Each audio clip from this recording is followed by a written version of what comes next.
Chapter 1. The latest chapter of this book is not finished yet. For more exciting content, please scan the QR code below to download the app. Novels are updated faster.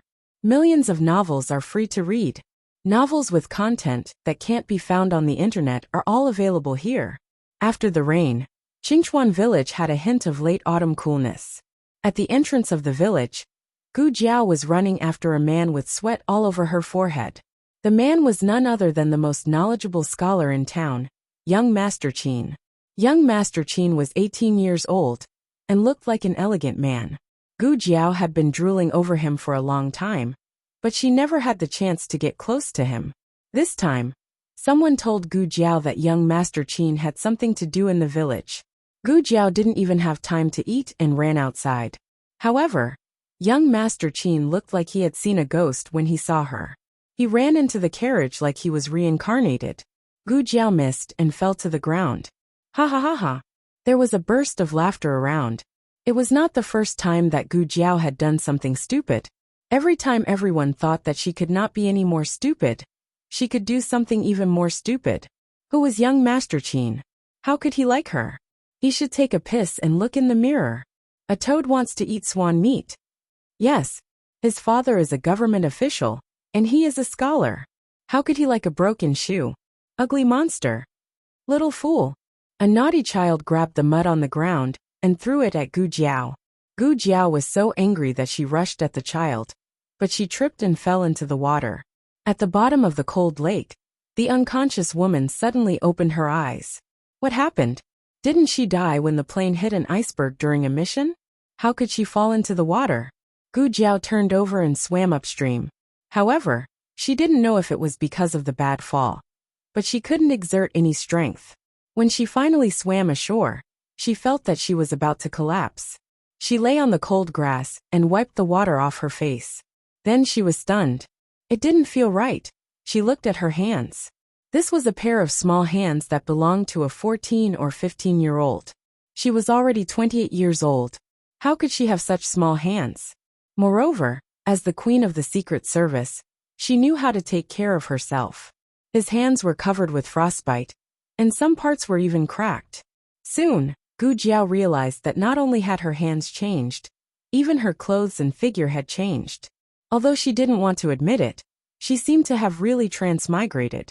Gu Jiao went up to the surface of the water to see what she looked like now, but she almost fell into the water.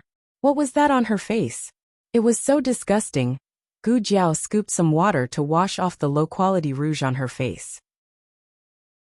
Who would have thought that she would look even uglier after washing it off? Not only was she sallow and emaciated, but there was also a large red spot on her left cheek that extended to the end of her eye. No wonder she painted herself like a ghost. She wanted to hide her ugliness. Unfortunately, this red spot was too big. No amount of makeup could cover it. In her previous life, Gu Jiao, who would explode for 3 days even if she had a small acne, suddenly had such an ugly face. She couldn't wait to die again. Speaking of which, where is this place? What dynasty is this? As soon as she finished speaking, she felt a sharp pain in her head. A memory that didn't belong to her surged up like a tidal wave. It turned out that she had transmigrated to a dynasty that didn't exist in history. This village was called Qingchuan Village, and it was located at the foot of Qingchuan Mountain. The original owner's name was also Gu Jiao.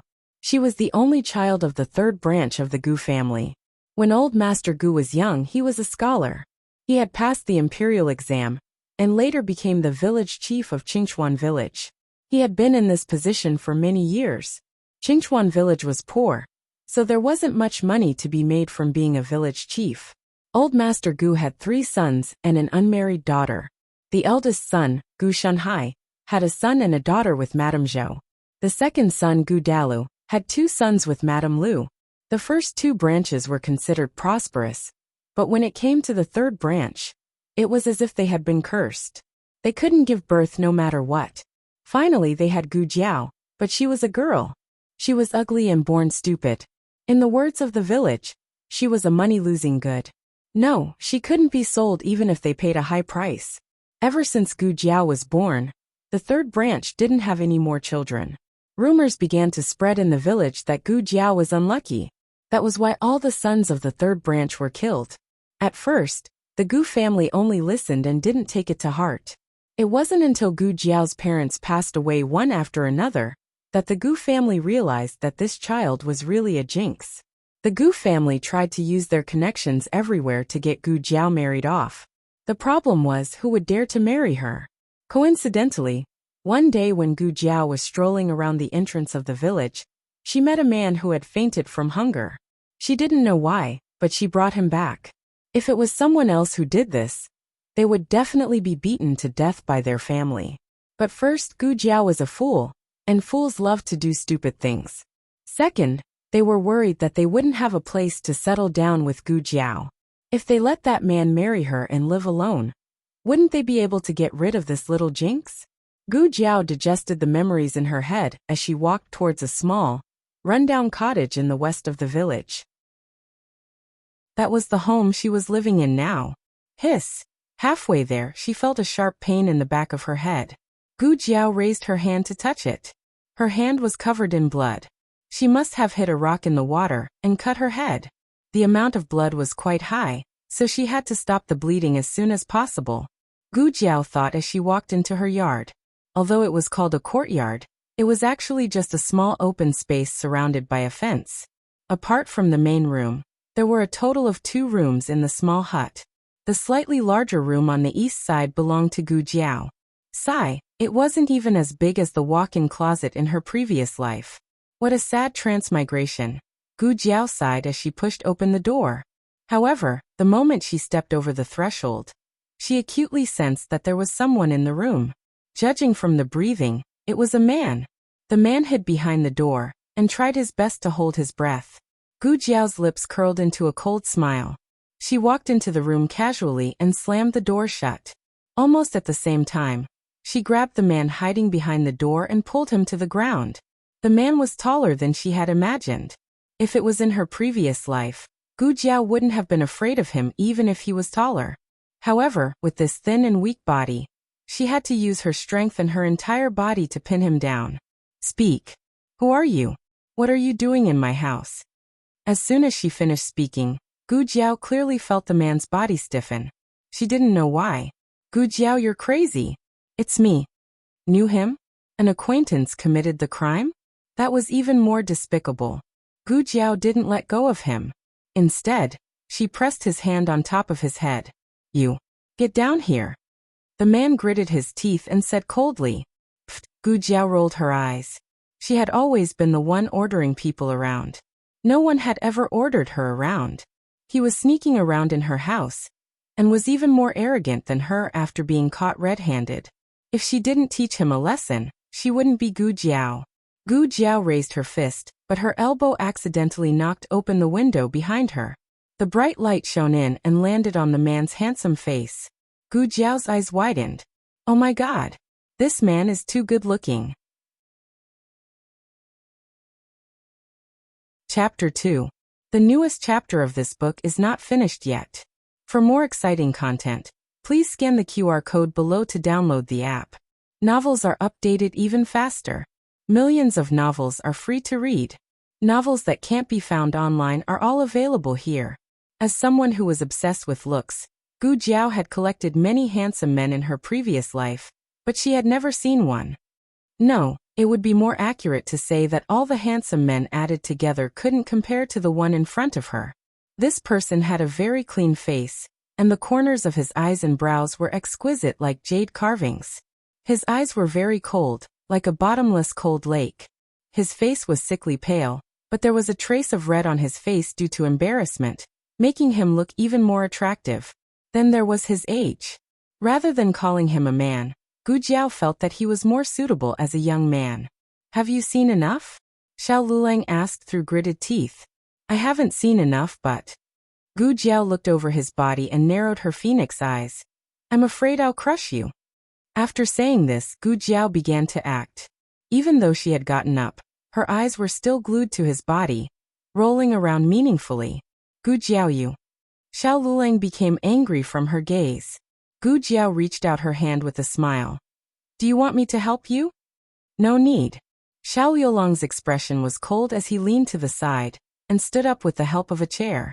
Then he ignored Gu Jiao and limped out of the room. Gu Jiao finally remembered who he was. It was the previous host's husband, Xiao Lulang. Xiao Lulang had been picked up by Gu Jiao. After he woke up, the Gu family asked about his situation and found that he was an orphan with nowhere to go. They made a prompt decision to force Xiao Lulang to marry Gu Jiao, saying that men and women shouldn't touch each other. Their daughter saved your life, so why don't the two of you get married to save her reputation? Although it was called marriage, it was more like marrying into the family. The shabby house they were living in was given by the Gu family, and the land they farmed was also given by the Gu family. This wasn't because the Gu family was benevolent, but because they wanted to smoothly get rid of Gu Jiao, this little jinx, and not give others a reason to gossip. When Gu Jiao got married, she didn't know that Xiao Lulang was a cripple. After she found out, she began to dislike him and turned her head to be infatuated with the town's little husband Qin. This matter was known by everyone. Xiao Lulang also heard about it, but he didn't get angry at the previous host. The villagers all felt injustice for Xiao Lulang, saying that it was a flower stuck in cow dung. Xiao Lulang was the flower and the cow dung was her. No wonder Xiao Lulang turned a blind eye to her sorry state.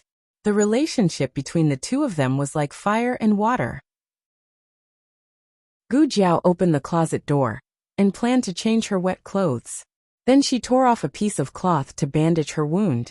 Sadly, she found that there wasn't a single clean piece of clothing in the closet.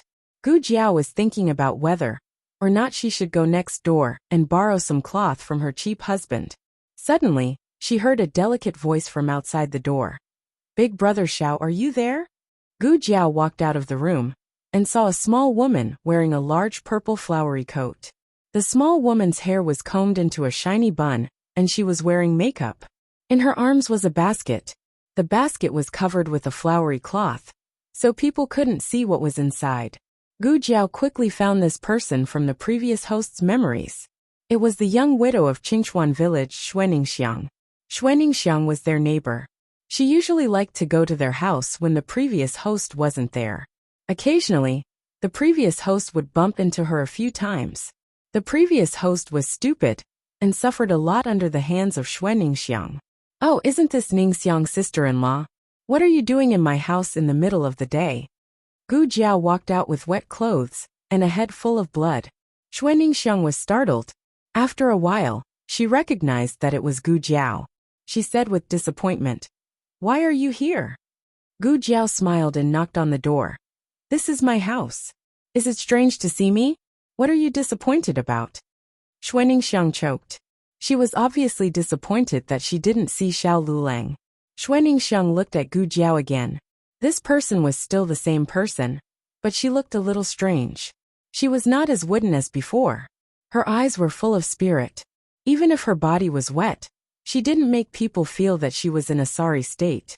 Instead, there was an invisible aura around her. She must be seeing things. How could a fool change? Xuaningxiang raised her chin and said, "I'm here to look for Big Brother Xiao." Gu Jiao smiled faintly. "How old are you? You're still calling me Big Brother? I think it's more appropriate to call you Big Aunt." "You." Xuaningxiang was angry. Of course, she wasn't old. Compared to Gu Jiao, she was a few years older. "Get out of the way." Xuaningxiang was too lazy to pay attention to her. "What if I don't get out of the way?" Gu Jiao blocked her.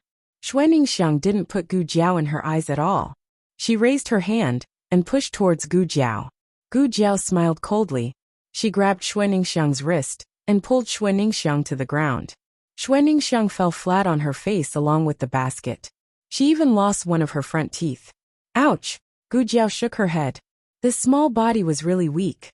If it was in her previous life, even the agents at the base would lose half their lives from her fall. But now, this shrew only lost one of her front teeth. It was really like going back to before liberation. Even her combat strength had been reset. While Gu Jiao was dissatisfied with her fighting strength, she didn't know that Xuaningxiang was in so much pain that tears were coming out of her eyes. This little fool, when did she become so strong? Look at how she fell. Even her bones were about to shatter. At this moment, Xiao Lulang walked out with a cold expression. Xue Ningxiang saw him, as if she had seen her savior. She cried weakly. Big brother Xiao, she bullied me. Gu Jiao said unscrupulously.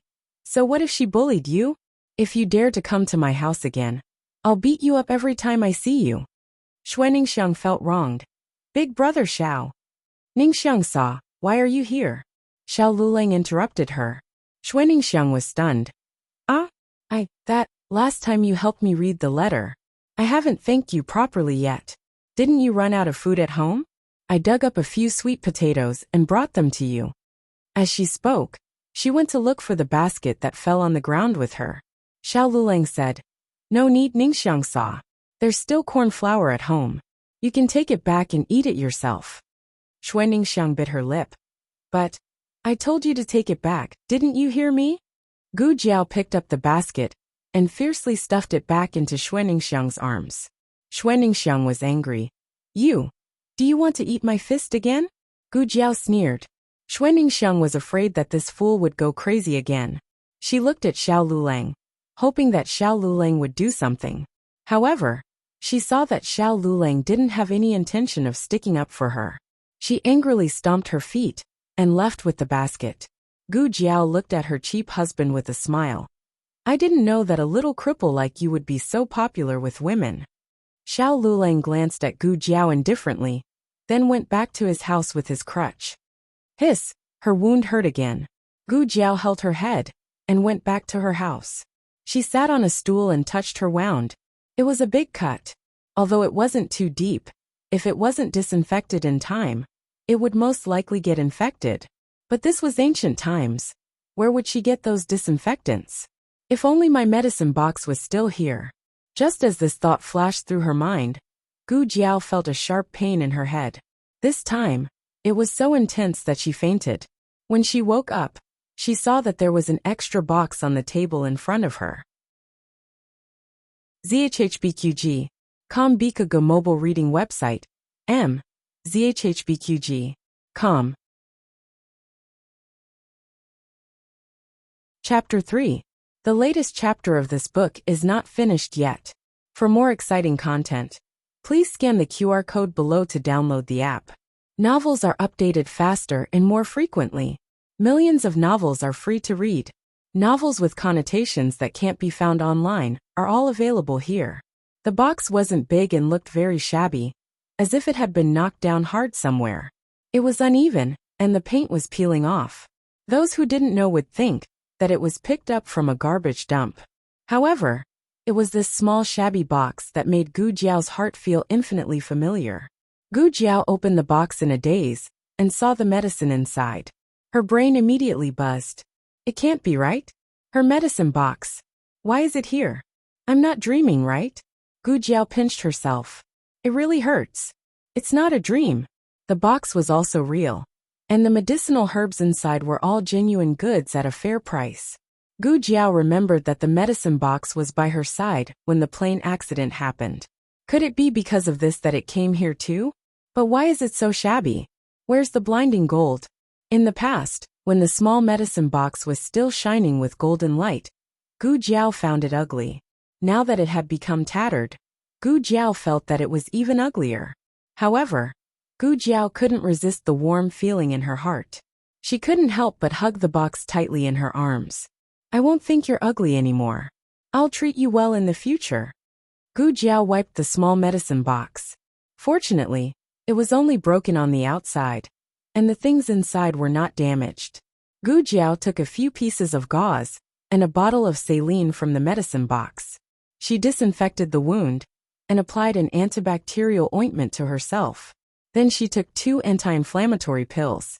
She thought that she would need to bandage the wound, but later found that it wasn't necessary. After treating the wound, Gu Jiao was a little hungry. She put the medicine box in the cabinet and planned to go to the kitchen to find something to eat. But before that, she needed to change into clean and dry clothes. Gu Jiao hesitated for a moment.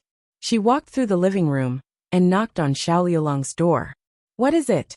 Xiao Liulang's cold voice came from the room. Gu Jiao said, I want to borrow your clothes. The clothes in the wardrobe haven't been washed. I don't have anything to change into.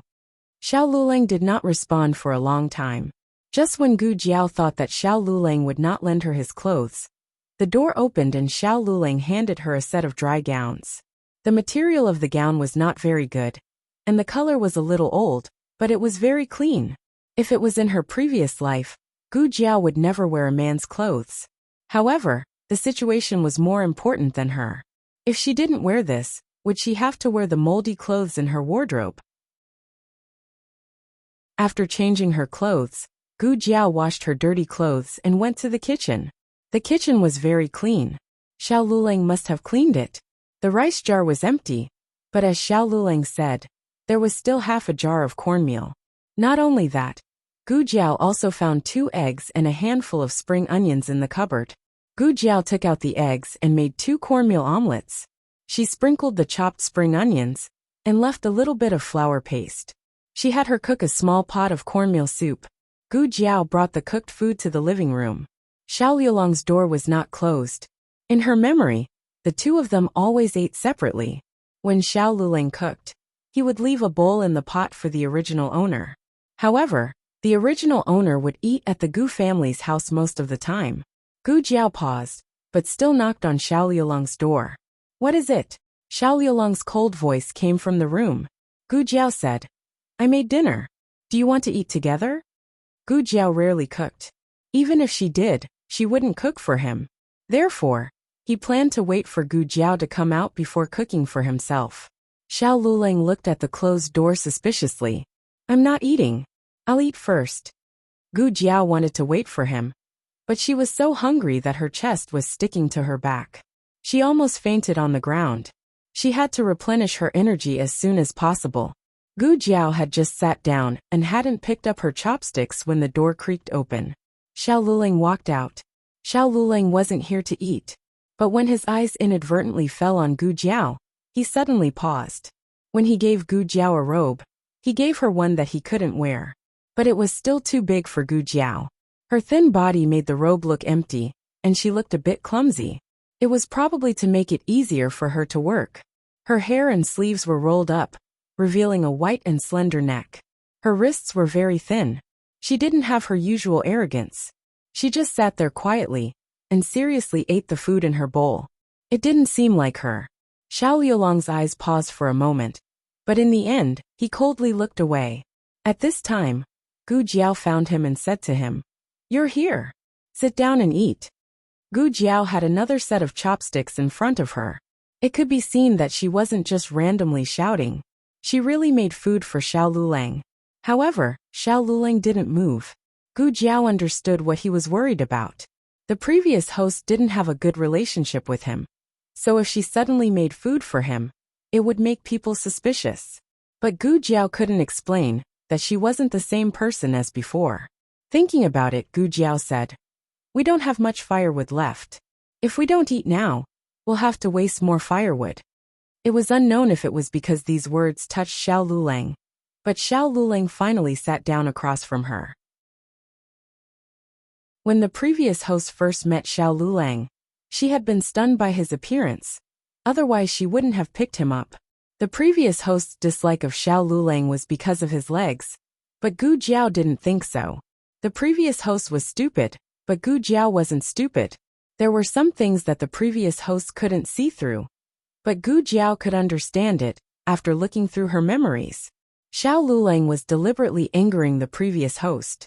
He didn't want to consummate with the previous host, and didn't want the previous host to get close to him. Actually, it was good that she also had the same idea. Don't look at how she teased him. If she really wanted to do something with him, she wouldn't be able to do it. Gu Jiao quickly finished eating. She took her bowl and chopsticks to the kitchen and carried a basket out. Xiao Lulang didn't ask her what she was going to do, and she didn't say anything. It was always like this between them. Who would have thought that when Gu Jiao walked to the door, she would suddenly turn around and say, I didn't lie to you just now. The firewood really is almost gone. Before it gets dark, I'll go to the back mountain to chop some firewood. It might rain later, so if I don't come back, remember to put away your clothes. Xiao Lulang deeply looked at her. The previous Gu Jiao wouldn't see the change in the weather and wouldn't tell him where she was going. After Gu Jiao went out, there was only Xiao Lulang left in the room. and the table of food that he didn't know if he could eat. Their family was poor, so even if Xiao Luleng didn't like Gu Jiao, he wouldn't refuse food. He knit his brows, picked up his chopsticks, and picked up a piece of green onion egg pancake. Chapter 4. The latest chapter of this book is not finished yet. For more exciting content, please scan the QR code below to download the app. Novels are updated faster. Millions of novels are free to read. Novels with content that can't be found online are all available here. Gu Jiao went out to chop firewood. On one hand, she was really lacking firewood. On the other hand, she wanted to go into the mountains to find something to fill her stomach. Although her family wasn't so poor that they couldn't eat, it wasn't far off. If Xiao Luleng ate alone, he might be able to last a few days. But if she added in, it would be a bit difficult. It was now late autumn, and the sky was clear, and there were no clouds for thousands of miles. It wasn't just because there was no pollution. Gu Jiao felt that the sky above her was especially blue. It was a blue that she had never seen before. The air was also very fresh, and it made her feel relaxed. She inexplicably came here. She didn't know if those lunatics at the research institute would miss her. They would probably be gritting their teeth and blaming her for suddenly disappearing without giving them the latest research results. But on the surface, she was a medical doctor from M University, but she was actually a special agent. She entered the organization when she was 8 years old, and everything after that was just a cover for her true identity. Of course, she didn't plan on licking blood from the blade for the rest of her life. She had an agreement with the organization that this would be her last order, and she would leave after finishing it. Unexpectedly, the plane had an accident. Now that she thought about it, the plane crash was too much of a coincidence. But there was no point in talking about it now. She was already dead, and there was no way she could go back and take revenge. There should be no one who would feel sad about her death. Her parents divorced when she was 8 years old. Then they formed their own families and had new children. She had always been extra. In a sense, her fate was quite similar to that of the original owner. The previous host's parents passed away early, so the previous host was extra in the Gu family. Now that the previous host was dead, no one would feel sad for her. Gu Jiao gave a self-deprecating smile as her eyebrows turned cold. Because she was worried that it would rain, Gu Jiao didn't go too deep into the forest. But even so, she still found a lot of good things. There were fungi, mushrooms, and wild wood ears growing on tree stumps. The wood ears were fat and thick, almost covering half of the tree stump. Gu Jiao picked the big ones. This area had obviously been cut down by the villagers. There were many tree stumps like this, and there were also many wood ears growing here. Gu Jiao picked them one by one, and soon the basket was heavy. Seeing that she was almost done, Gu Jiao stopped in time. She chopped some firewood and tied the firewood to the basket with a rope. She carried the basket on her back and prepared to go down the mountain. However, just as Gu Jiao turned around, she suddenly felt a squelch under her feet, as if she had stepped on something. Then she heard a muffled groan. It was very soft and weak. She blinked her eyes and slowly moved her legs away. I can't be that unlucky. She took a deep breath and looked down. She saw an old man with a white beard who had fainted from being stepped on by her. Gu Jiao. No, how could someone be lying in the gutter? Was it a coincidence that she stepped on it? Gu Jiao's conscience was very good, so she stepped over him. However, in less than 2 seconds, Gu Jiao came back expressionlessly. Let me say this first. I didn't save you out of conscience. Cluck cluck cluck. In a tightly tied cloth bag beside the old man, a pheasant flapped its wings and cried out. Gu Jiao raised her eyebrows and glanced at the cloth bag casually. The cloth bag stopped moving instantly. Then, she looked at the old man with a white beard in front of her. There was a big footprint left by Gu Jiao on his face, and it was very horrible to look at. Looking at his clothes, he looked like an ordinary villager. However, there was an indescribable aura of dignity between his eyebrows. Gu Jiao put down the firewood on her back and started to take his pulse. She studied Western medicine in school, but later on, in order to carry out a very special mission, she hid in the family of a national healer for 5 years. under the pretext of learning from him. Judging from his pulse, there was no illness in his body. Gu Jiao speculated that he had caught a cold and suddenly had a high fever. He accidentally fell into the gutter and dislocated his left arm. Gu Jiao took out her small medicine box from the basket on her back and put an ice pack on his forehead. Then, Gu Jiao reattached his arm, chopped a piece of firewood, tore off his clothes and fixed his arm. After doing all this, Gu Jiao took his temperature again and found that it was still high. So she injected him with a fever-reducing injection. Not far away, there was a small grass shed for the villagers to rest in. Gu Jiao moved him there. The fever was gone, and he was about to wake up. So Gu Jiao got up and went down the mountain. Before leaving, Gu Jiao left her umbrella with him. "I won't treat people for free." After saying this, he took the bag of pheasants with him. Gu Jiao had just reached home when the rain started to fall, and it soon became a torrential downpour. The mountains were far away, and the village's grass shed was all shrouded in the rain. Gu Jiao went directly to the kitchen. Xiao Lulang had already cleaned up the bowls and chopsticks, wiped the stove, and put away his clothes.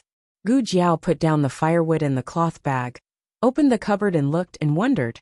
"You finished eating?" She had left quite a lot. She didn't expect that the boy, who looked so thin, to have such a big appetite. Was he really at the age of puberty? Gu Jiao raised her eyebrows and found a cage to put the pheasants in. Gu Jiao separated the small firewood and the big firewood and picked out the ones that needed to be chopped. When she finished chopping the firewood, it was already evening. The rain hadn't stopped, and the house was wet and cold. She found a brazier and planned to light a fire for herself. Suddenly thinking of something, she walked in front of Xiao Liulang's room and gently knocked on his door. "Do you want to warm up?" she asked softly. There was no response from the room. She called out again, but there was still no response. Gu Jiao saw that the door was ajar, so she gently pushed it open and looked inside. She saw that under the dim light of the oil lamp, the thin figure had already fallen asleep on the old table. He was also holding an unfinished book in his hand. The book was clearly yellow, and the cover was cracked.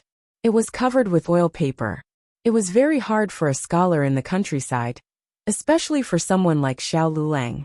He had been oppressed by the Gu family and the original host for a long time, so he couldn't even go to a private school. He had to rely on himself to learn. Gu Jiao hesitated, and then quietly walked over. She took a cotton coat from the cupboard and put it on him. Xiao Lulang woke up in the middle of the night. He hadn't slept well for the past few days, so he didn't think that he would fall asleep on the table. When he opened his eyes, he found that there was an extra cotton coat on him. His brows furrowed as a trace of vigilance flashed in his eyes. He frowned as he looked at the book in his hand. Suddenly he heard a crackling sound. He turned his head and saw that there was a brazier on the ground. The cold room was suddenly warmed by the light of the fire. Xiao Liulang's eyes fell on the brazier as he revealed a thoughtful expression. There was only one brazier in the house. After giving it to Xiao Lulang, Gu Jiao didn't have one. Gu Jiao hid the medicine box and quickly crawled under the blankets, wrapping herself up like a small cocoon. Perhaps it was because she had made several trips during the day, but her small body was very tired. Even though it was a bit cold, she quickly fell asleep. Gu Jiao hadn't dreamed for many years, but tonight she had a dream. She dreamed that a doctor came to town, and Xiao Lulang went to him to treat his leg. In the end, the doctor's pharmacy had a medical dispute, and many people were injured. Xiao Lulang was lame in one leg and couldn't run as fast as others. In an instant, his other leg was injured. Although this injury didn't take Xiao Liulang's life, it caused him to miss the exam in 3 days. Digression. Jiao Jiao smiley. "Grandpa, how do you feel?" A certain big shot, embarrassed. "My butt hurts." Jiao Jiao smiley een. "That's because I gave you an injection to reduce your fever." "What else?" A certain big shot serious. "My arm hurts." Jiao Jiao smiley he. "That's because you fell and dislocated your shoulder." "Anything else?" A certain big shot Shanine. "My face hurts." Jiao Jiao. Chapter 5. For more exciting content, please scan the QR code below to download the app. Novels are updated at a faster rate. Millions of novels are free to read. Novels with a deeper meaning that can't be found online are all available here. In her previous life, she often heard the elderly say that if you had a dream at night, you would forget everything when you turned over in the morning. However, Gu Jiao didn't know how many times she had turned over, but when she woke up, the details of the dream were still clear in her mind. However, it was just a dream, so Gu Jiao didn't really take it to heart. The sky was just beginning to brighten, and there were a few stars in the sky. It seemed like today would be a sunny day. Gu Jiao couldn't remember the last time she woke up so early. Although she worked in the research institute in her previous life, those who knew her well knew that she was a complete night owl. Most of her research and surgeries were scheduled in the afternoon. As for the missions given to her by the organization, she rarely had to work in the morning and rest in the morning. Gu Jiao was wearing her own clothes today. Xiao Lulang probably didn't know that after Gu Jiao brought the brazier into his room last night, she had been drying her clothes around the brazier for a while. However, her movements were very light, so she didn't wake Xiao Lulang up. Gu Jiao went to the backyard to get some water to wash up. Xiao Liulang's door was open, but he was no longer in the room. She thought that she had woken up early, but unexpectedly, someone had woken up even earlier than her. Gu Jiao walked around the house, but there was no sign of Xiao Lulang. She only noticed that a bucket beside the water tank was missing. Gu Jiao looked at the half-empty water tank, rubbed her chin, and didn't say anything. The bolt on the front door was still locked. Xiao Lulang had left the kitchen through the back door and locked it from the outside. This way, outsiders couldn't come in as they pleased. However, if Gu Jiao wanted to go out, she could open the front door and walk out. After Gu Jiao washed up, she went back to her room to apply some ointment and take some anti-inflammatory medicine. The small medicine box was filled with top-notch medicines from the research institute. Needless to say, the effects of the medicine were obvious. The wound that was still bloody yesterday almost didn't feel any pain today. Xiao Lulang hadn't returned yet, so Gu Jiao distributed the last bit of cornmeal. This was the last of their food reserves. Gu Jiao had to think of a way to sell the pheasants she brought back to town in exchange for some food for her family. However, the original owner had never left the village, so Gu Jiao didn't know how to get to the town. It would take some time for him to wake up. Gu Jiao took a broom and swept the backyard, the central room, and her own room. Xiao Lulang was not there, so she did not enter his room. Yesterday's clothes were only half washed, and there were still a few pieces in the wardrobe. Gu Jiao carried them all out and put them in the wooden basin in the backyard. There were soap pods in this dynasty. The original owner had seen them on a peddler's stretcher, but the villagers were poor and couldn't afford them. They used soap pods picked from trees. Gu Jiao smashed the soap pods and spread them evenly on the clothes. She kept hitting them with a wooden stick until a fragrant foam came out. Then she began to scrub them repeatedly. The soap pod's ability to remove dirt was not as good as imagined, but Gu Jiao's obsession with washing the clothes was very strong. Finally, Gu Jiao rubbed a small hole in the doo-doo. Gu Jiao. When Gu Jiao finished washing the clothes, the half tub of water was almost used up. At this time, the noodles had woken up.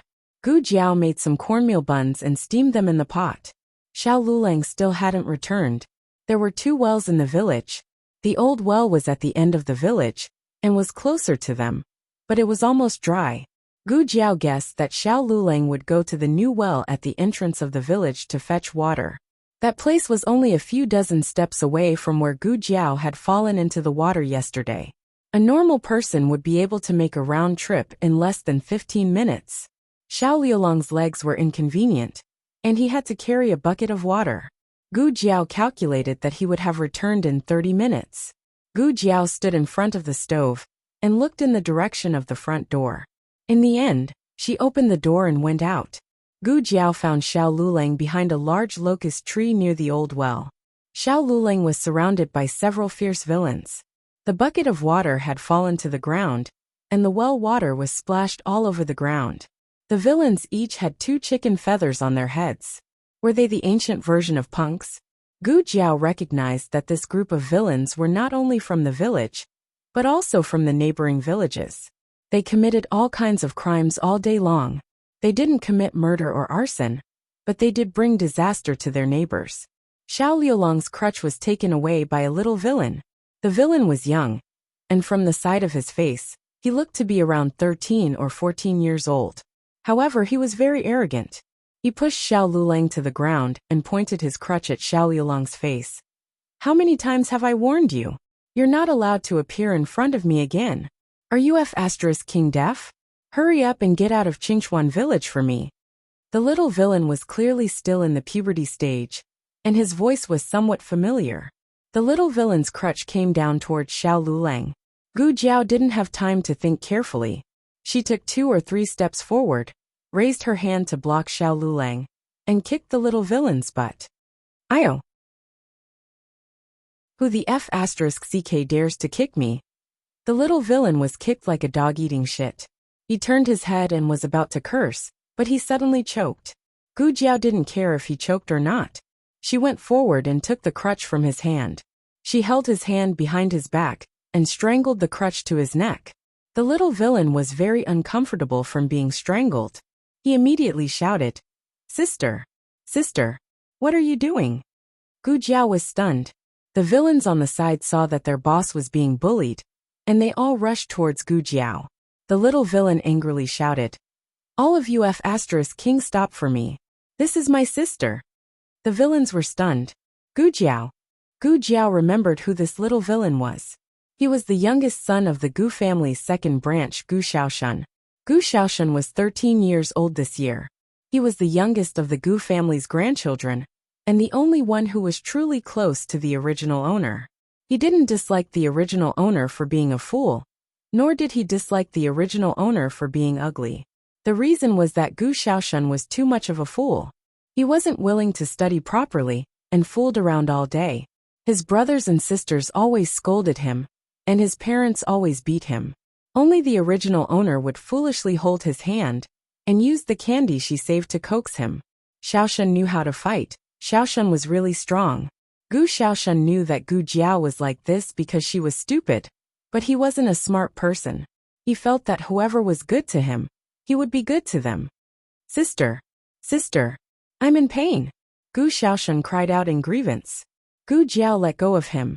She put her right hand behind her back, and used her left hand to pull him up. She softly asked, "Why are you bullying your brother-in-law?" "Brother-in-law?" Gu Shaoshan suspected that he had misheard. "Didn't you tell me to beat him?" "Me?" Gu Jiao was confused. "That's right." Gu Shaoshan looked at Xiao Liulang and lowered his voice. "You told me that you didn't want this little cripple anymore.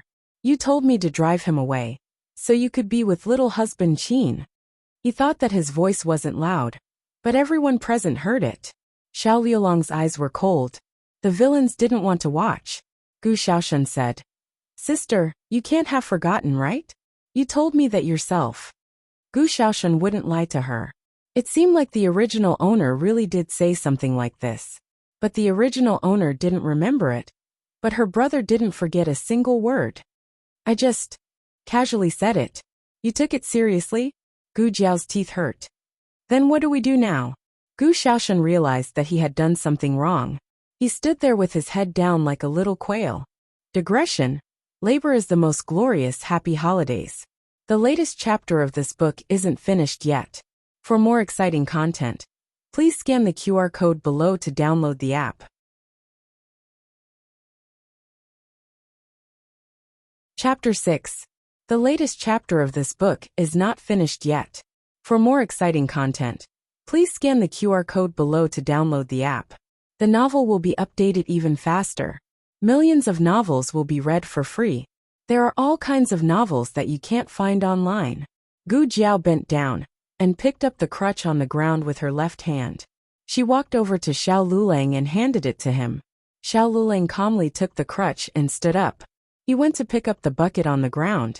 "You go," Gu Jiao said to Gu Shaoshan. "Oh." Gu Shaoshan eagerly walked over and picked up the bucket before Xiao Liulang. "Go get water." Gu Jiao said to Gu Shaoshan. "Go get water," Gu Shaoshan said to one of his thugs. The thug's mouth twitched, and he grabbed the bucket to get water. Xiao Luleng walked back expressionlessly. He didn't say a word the whole time. Gu Xiaoshan waited until he was far away before he spoke again. Sister, what's going on? You don't hate him anymore? And sister, how did you become so strong? What was that move just now? Do it for me one more time. I'll do it again later. Gu Jiao glared daggers at him. Gu Xiaoshan resentfully shut his mouth. Boss, the water is here. The thug carried a bucket full of water and walked over quickly. Hurry up and bring it back to my sister. Cough. Under Gu Jiao's oppressive gaze, Gu Xiaoshan took the bucket. Okay, give it to me. You guys can leave. Then we'll go to the neighboring village to fight. Fight what? Get lost. Get lost. The thugs left. Gu Xiaoshan looked at Gu Jiao with a smile. Sister, don't be angry. If you don't hate him, I won't bully him anymore. Do you often bully him? Gu Jiao asked.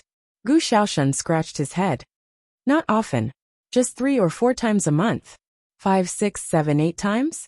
The more they talked, the softer Gu Xiaoshuan's voice became. He had a bad memory, and did not even know how many times he had bullied her. Let's go back, Gu Jiao said. Hey!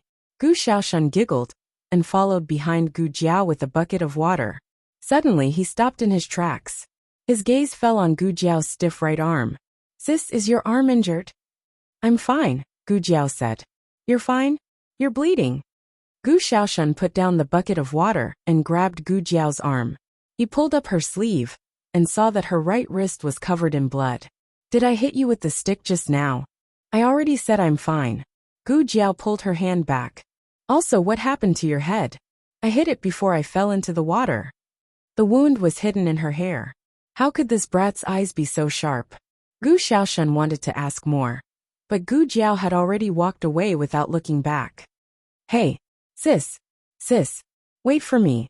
When Gu Xiaoshan followed Gu Jiao home, he was surprised to see a young scholar at the door. The other party was wearing a long gown. He looked gentle and refined, but there was a hint of arrogance between his eyebrows. Who are you? What are you doing at my sister's house? Gu Xiaoshan asked with his hands on his hips. The other party didn't even look at Gu Xiaoshan. He only coldly stared at Gu Jiao. Did you let someone bully Brother Xiao again? You evil woman. You dare to insult my sister? Gu Xiaoshan put down the bucket of water and raised his fist to punch that person. Even though he was only 13, he was really good at fighting. Otherwise, he wouldn't have become the #1 villain in the area. It was impossible for a weak scholar to be his opponent. Xiaoshan, Gu Jiao called out to him. At almost the same time, Xiao Luleng also changed his clothes and came out of the room. My classmate, Xiao Luleng said to Gu Jiao and her brother. His classmate disdainfully snorted and walked over to support Xiao Luleng. He also took the heavy cloth bag from his hands. Let's go. Gu Xiaoshan saw that Xiao Luleng had brought the cloth bag and couldn't help but be surprised. Where are you going? Could it be that he was scared of him and really wanted to leave? His classmate didn't want to talk to Gu Xiaoshan. Gu Jiao didn't ask and silently walked into the room. When she passed by Xiao Luleng glanced at her slightly stiff right hand. Gu Jiao used her sleeve to wrap her hand so that the blood flowing down her wrist couldn't be seen. But when she entered the room, she suddenly heard Xiao Luleng's cold voice behind her. I'm going to town. Treating your leg? Gu Jiao subconsciously asked. Xiao Luleng was a little surprised. For some reason, Gu Jiao thought of that dream. She really didn't believe it, but, do you have an exam in 3 days? Gu Jiao looked at him. Xiao Luleng's eyes flashed with even more surprise, but he still nodded. His classmate said in an angry voice. Why are you telling her this? Be careful that she won't let you go. Did you forget that you missed the exam last time, because of her?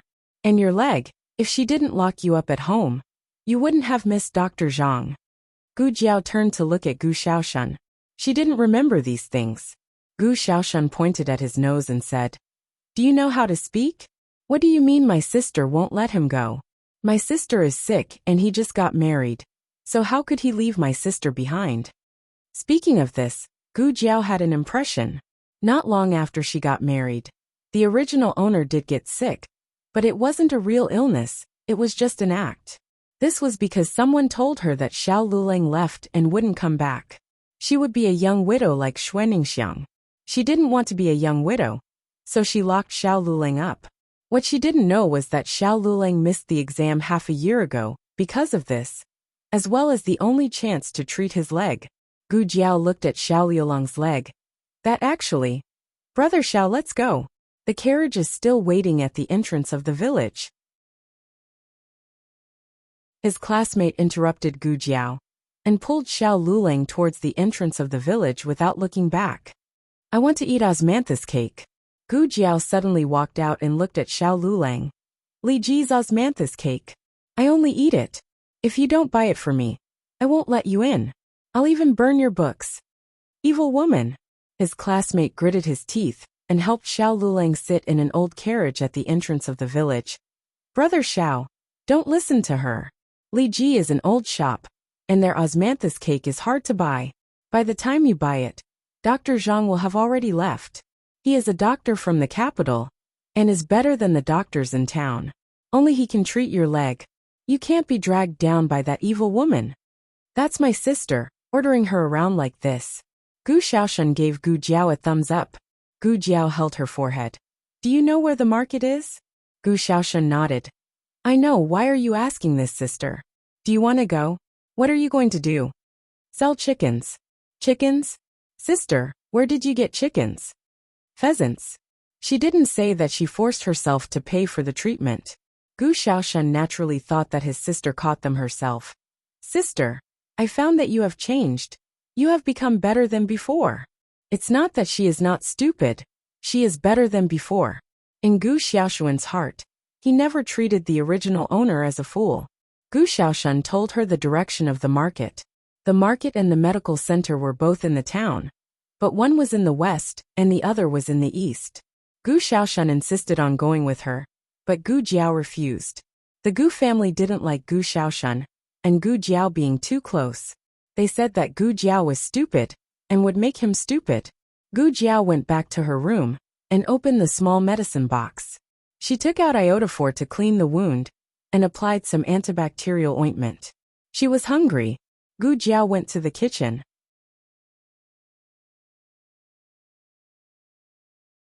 Chapter 7. The latest chapter of this book is not finished yet. For more exciting content, please scan the QR code below to download the app.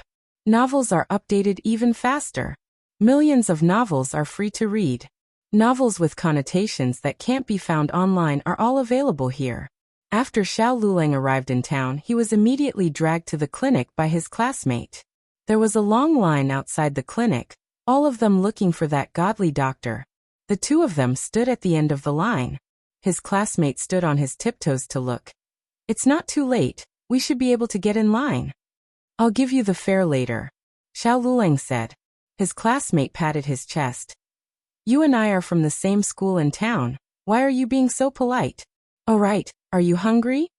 He went out in a hurry and didn't eat anything. Xiao Lulang didn't eat either. He took out a clean little bag from his wide sleeve and opened it to reveal 3 beautiful cornmeal steamed buns.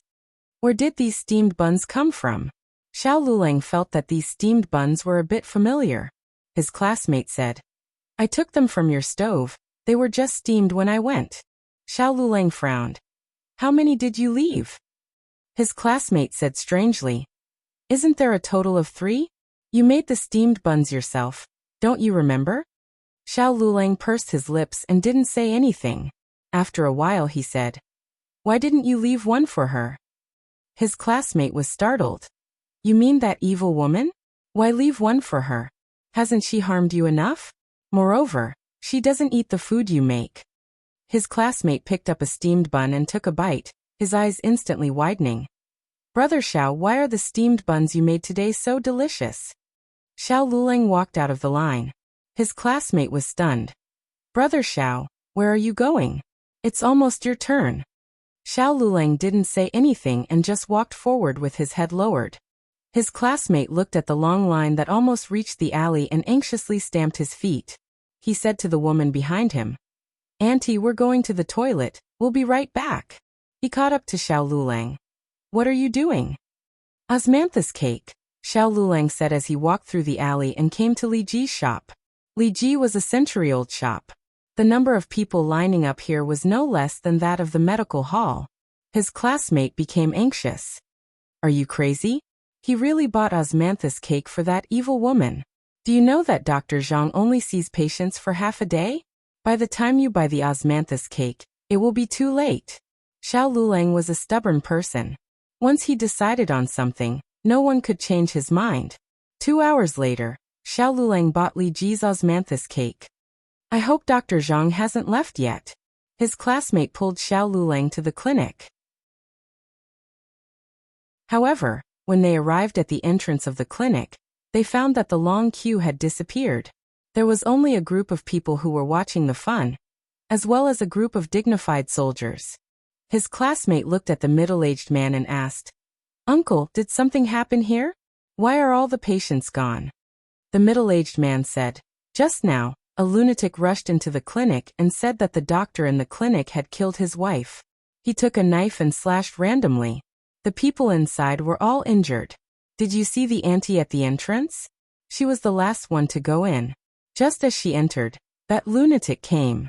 She was lucky and ran out, but she also fell and broke her head. Wasn't that auntie the one who was behind them in the queue? If they hadn't left, then the last one to go in would have been Xiao Lulang.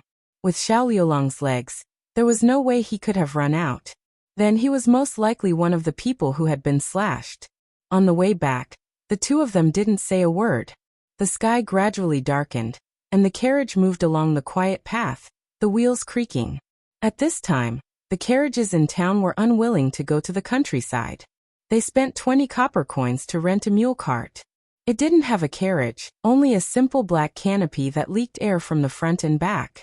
The two of them were so cold that their hands and feet were stiff.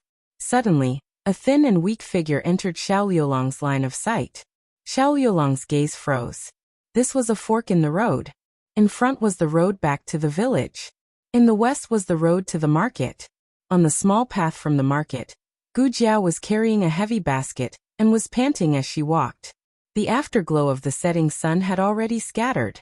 She was covered in the last bit of twilight. Her bones were thin. She raised her hand to wipe her sweat, revealing the bandage on her wrist. There were traces of blood on the bandage. "Stop the carriage," Xiao Lulang said. The carriage driver stopped the carriage. "Why do we have to stop the carriage?"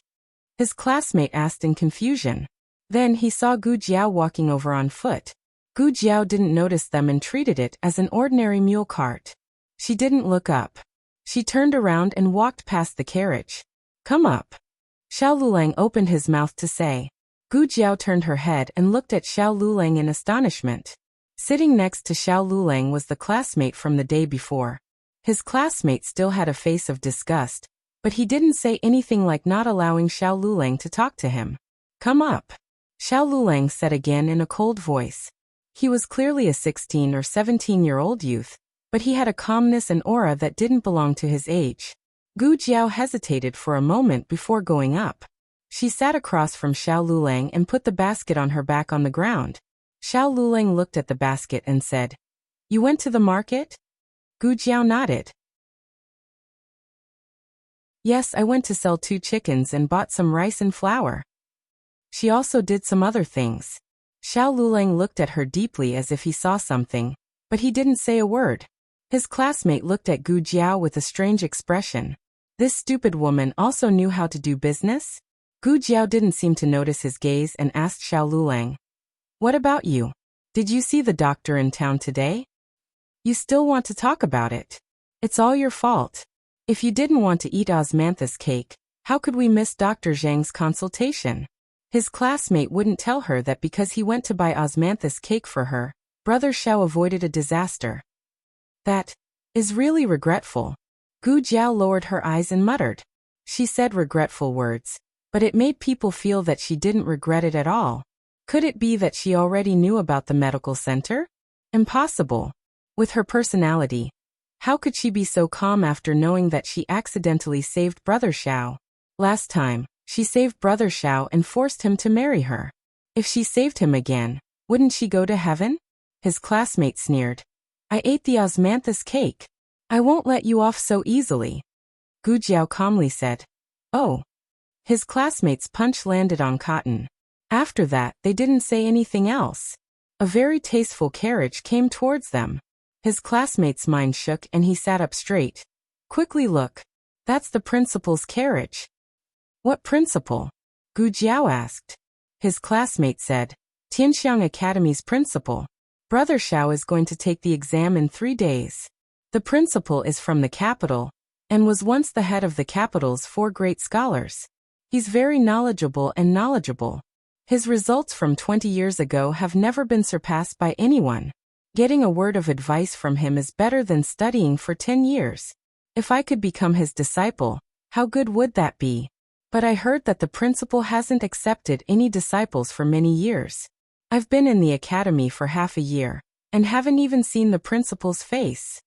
His classmate chattered on. He was so excited that he forgot that he was talking to the person he hated the most. In the carriage, the principal, who was dressed in a white uniform, sat respectfully at the side. In the main seat was an old man dressed in cotton clothes. The old man's left arm was wrapped in bandages, and he held a small broken umbrella in his arms. His face was faintly visible with a large footprint from who knows where. This appearance made the principal speechless. He also didn't know and he didn't dare to ask. He respectfully bowed. Why did you suddenly leave the mountain?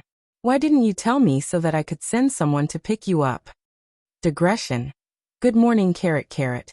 Be the old man in chapter 04, do you still remember? The latest chapter of this book is not finished yet. For more exciting content, please scan the QR code below to download the app.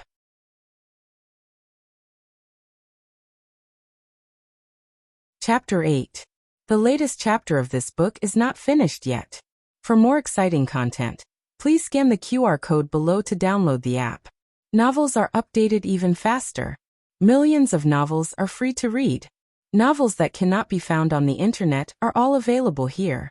The roads in the village were not easy to travel on, especially the road leading to Xiao Lulang and Gu Jiao's house. There were too many potholes and it was easy for the wheels to get stuck. The mule carriage stopped at the entrance of the village. Brother Xiao. His classmate jumped off the carriage and helped Xiao Lulang down. He also helped Xiao Lulang down with his bag. After Xiao Lulang stood still, he turned around and looked at Gu Jiao. He saw Gu Jiao lightly jump off the carriage and carry the basket on her back. Xiao Lulang looked away and said to his classmate, You can go back. You don't need to send me off. It was indeed late, and the carriage driver was a bit impatient. His classmate said, Okay, I'm leaving. Don't forget about the exam in 3 days. The academy is not on holiday that day, so I won't come to pick you up. Remember to go. Xiao Lulang lightly nodded and took the bag. The road at night was not easy to travel, and they did not have a lantern. Gu Jiao did not move and silently waited for Xiao Lulang. His classmate coldly glanced at her and pulled Xiao Lulang away. He whispered, Brother Xiao, do well in the exam in 3 days. If you pass, you will be able to live in the academy. You won't be bullied by that evil woman anymore. You don't need to worry about the treatment of your legs. I will continue to inquire about Dr. Zhang. Oh, also eat the osmanthus cake yourself. Don't let that evil woman take advantage of it. Gu Jiao was sweating when she came back from the market with the basket on her back. But it was all dried on the mule carriage. Her red face was now pale from the cold. It was a bit eye-catching under the moonlight. Xiao Lulang glanced at her from the corner of his eyes. His classmate still wanted to say a few more words, but he was interrupted by Xiao Lulang. Got it. You go back. His classmate opened his mouth, but Xiao Lulang no longer paid him any attention.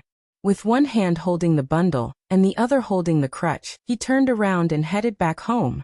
Gu Jiao followed behind. Gu Jiao maintained a perfect distance from him so that he would not feel too close. However, if he fell, she would be able to catch him in time.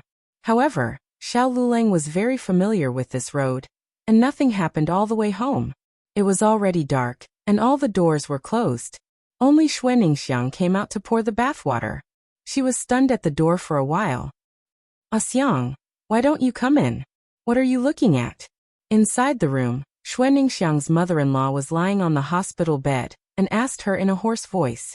Xuaningxiang blinked in a daze and said, No, nothing. She must have seen wrongly. How could Xiao Lulang be with that little fool? Although they were husband and wife, they were more enemies than enemies. Gu Mansion. Today, it was the first branch's turn to cook. Madame Zhou and her daughter Gu Yu brought the hot dishes to the main room and set the table. In the Gu Mansion, women did not eat at the table. Only old Master Gu, his eldest son Gu Zhonghai, his second son Gu Chonglu, and his 3 grandchildren were at the table. Old Madame Wu brought her 2 daughters-in-law and granddaughter Gu Yu to eat in the kitchen. Old Master Gu was the village chief, and he was more successful than most of the villagers who only knew how to dig for food in the fields. Most people only saw meat a few times a year, but the Gu family could eat meat twice a month. Today was the day to eat meat. Pork belly stewed with cabbage. Even the soup exuded a strong meaty aroma. But there was not much pork belly, and each person could not finish it with 2 chopsticks. Gu Zhonghai and Gu Chonglu each took a piece, but under their father's imposing manner, they did not dare to have any ideas about this bowl of meat. They turned their heads to take pickled vegetables and pickled vegetables. Old Master Gu did not eat much himself. He only took a small piece for Gu Xiaoshun and Gu Ershun, and gave the rest to Gu Dashun. Gu Xiaoshun counted carefully.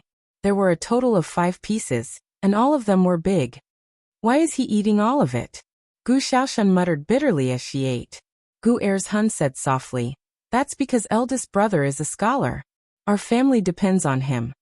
When he said this, he could not help but glance at the meat in Gu Dashun's bowl. He was greedy.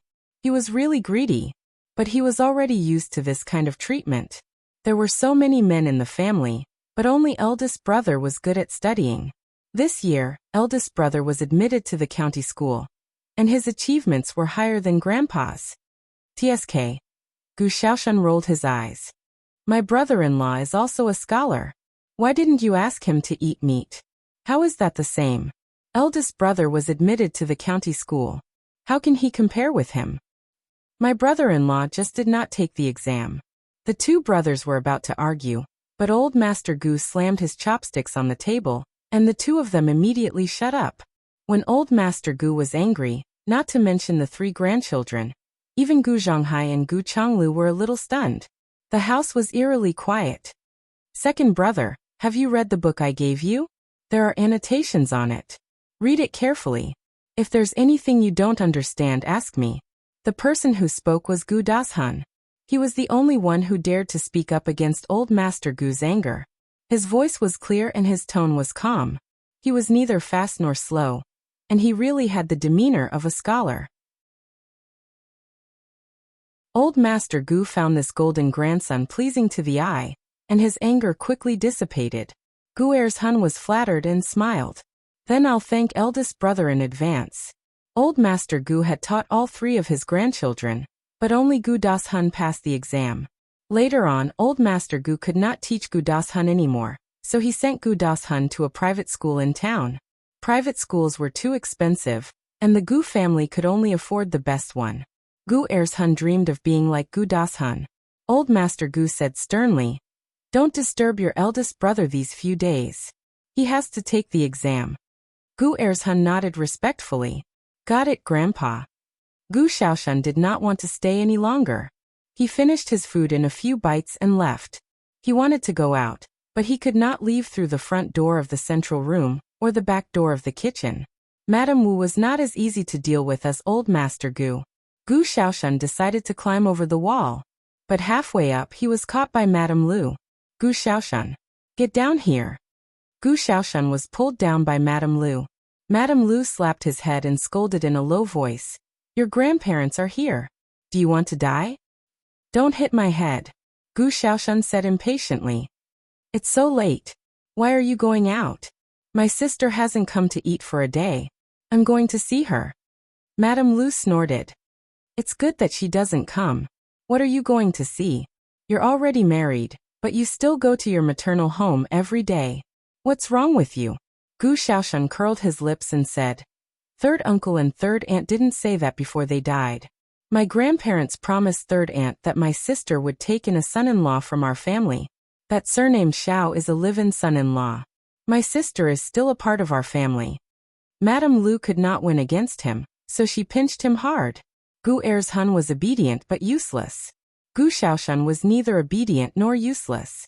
She had given birth to these two children in vain. Gu Jiao bought rice and noodles at the market.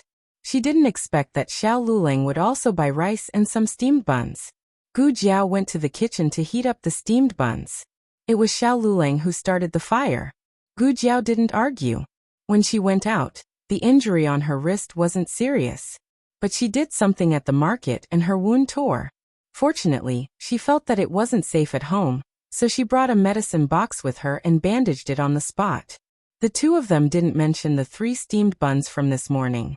Xiao Luling didn't explain and Gu Jiao didn't ask. "Let's eat here.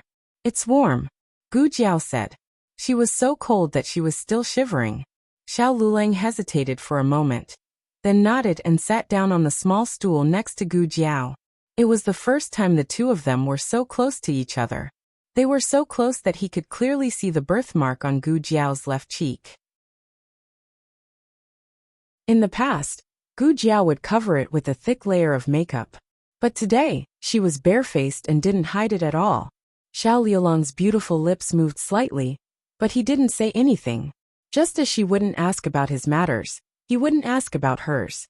They were two unrelated people, so there was no need for them to be involved. The steamed buns didn't have much taste, but Gu Jiao had been hungry all day, so she wasn't picky about it. Gu Jiao was a bit choked from eating, so she went back to the kitchen to drink some water. When she returned to the kitchen, Xiao Luling was no longer there. There was a bag on the small stool. Gu Jiao opened it to take a look. It was osmanthus cake.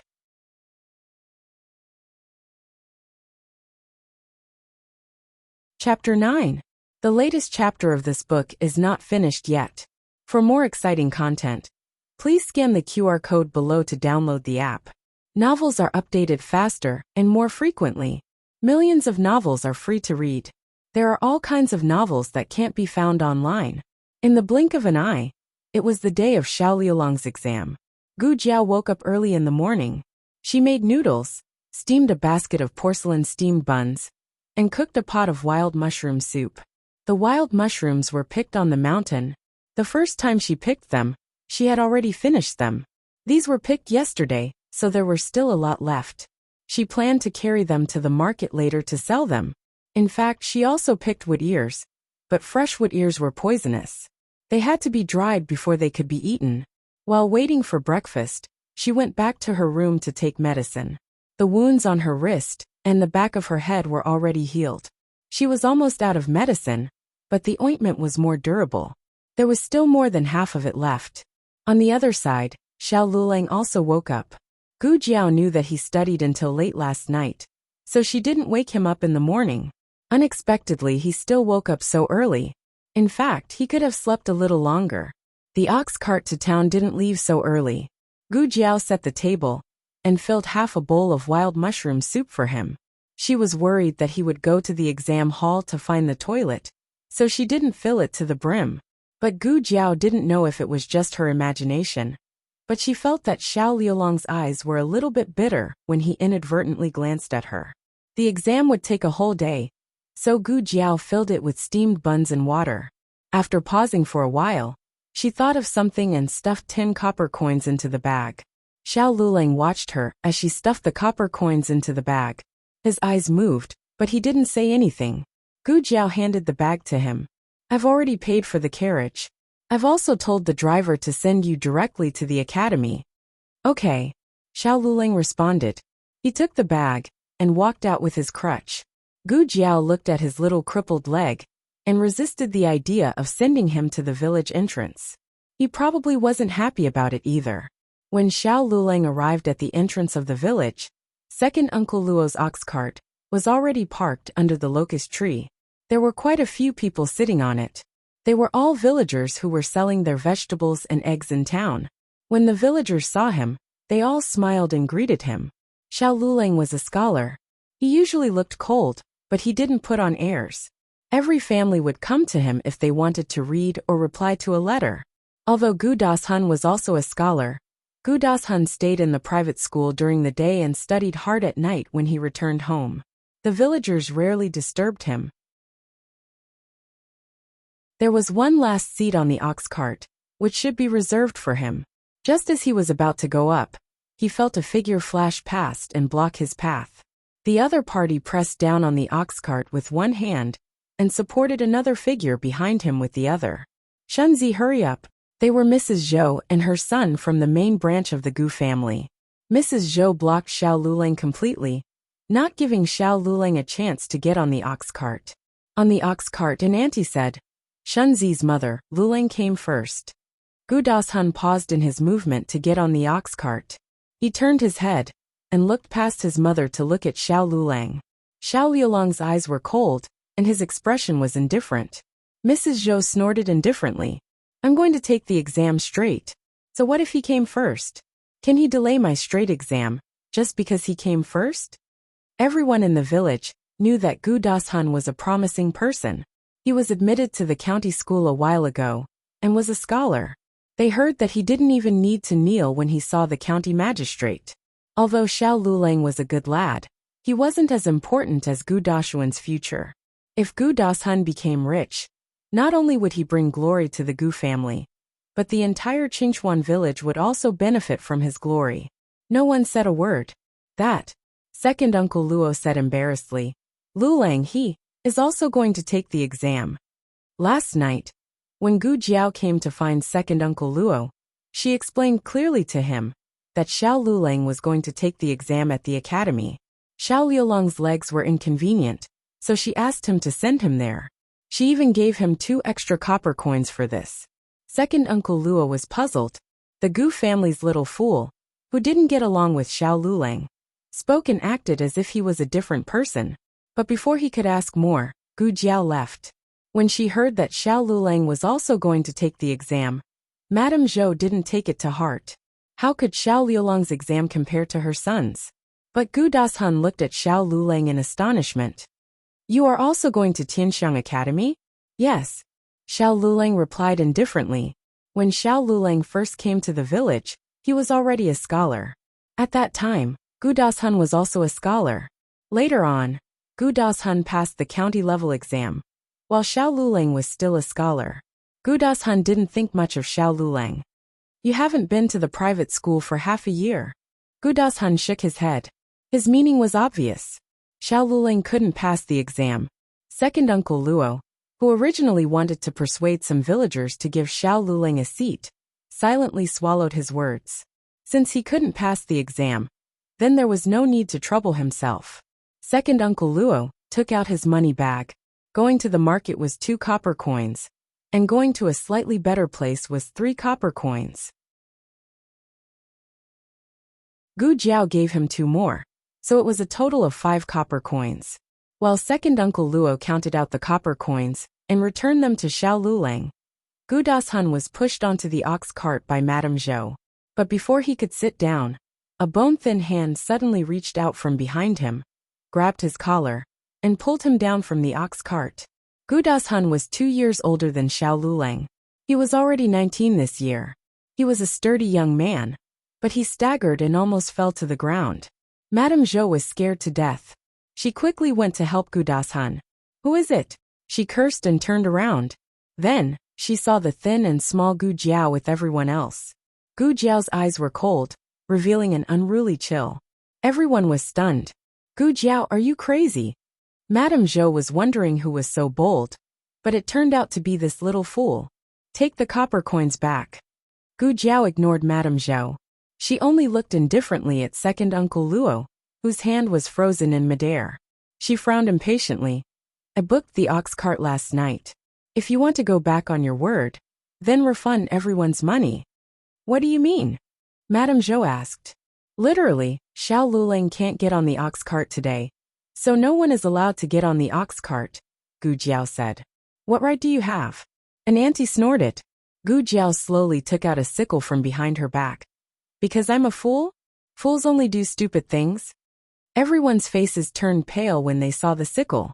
Madame Zhou, who wanted to rush up and pull Gu Jiao's hair, was too scared to go forward. No one understood what was wrong with Gu Jiao.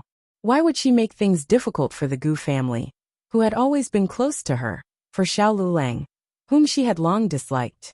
Even Xiao Liulang's eyes flashed with a trace of astonishment. If you want to invite old Master Gu, then hurry up and go. Gu Jiao said as she blew on the sickle that she had polished until it was shining. Madame Zhou really wanted to go, but she was stopped by Gu Dashun. It was useless to reason with a fool. It would be bad if the exam was delayed. Although Xiao Lulang would also miss the exam, Xiao Lulang couldn't pass the exam in the first place. He was different. In the end, second Uncle Luo thought of a way to let Madame Zhou spend money to buy one of the villagers' vegetables. That villager gave his seat to Gu Dashun. Gu Jiao didn't care whose seat Gu Dashun bought. However, in order to prevent any accidents on the way, Gu Jiao followed along with the sickle on her back. There was no extra seat for her in the ox cart. She dragged her thin and small body and walked for more than 10 miles on foot, safely sending Xiao Lulang to the examination room. Digression. Lulang, why are you so good to me? Jiao Jiao, you're beautiful. Lulang. The latest chapter of this book is not finished yet. For more exciting content, please scan the QR code below to download the app.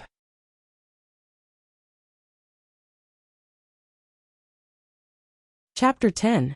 The latest chapter of this book is not finished yet. For more exciting content, please scan the QR code below to download the app. Novels are updated faster and more complete. Millions of novels are free to read. Novels that can't be found online are all available here. After Xiao Lulang entered the examination hall, Gu Jiao carried her basket and left. She was going to the market to sell the wild mushrooms and the dried wood ears in the basket, and to do something else while she was at it. Tianxiang Academy's reputation spread far and wide. There were many people who came to take the exam. Some were locals, while others were foreigners like Xiao Lulang. Everyone who took the exam had a recommendation letter from a village school, county school, or government school. They were then separated into their respective examination halls. Because of their different grades, Xiao Lulang and Gu Dashun were assigned to different examination halls. Xiao Lulang was in the last row. Tianxiang Academy's entrance was very high. Most of the people who came to study were at least elementary scholars. It was not easy to become an elementary scholar these days. For Gu Dashun to pass the exam before he was 20 was already very rare. Xiao Lulang was only 17. He was the youngest among all the candidates. He was also the most handsome one. Unfortunately, he was a cripple. The candidates looked at him strangely, but it did not last long. They began to fill in the exam papers.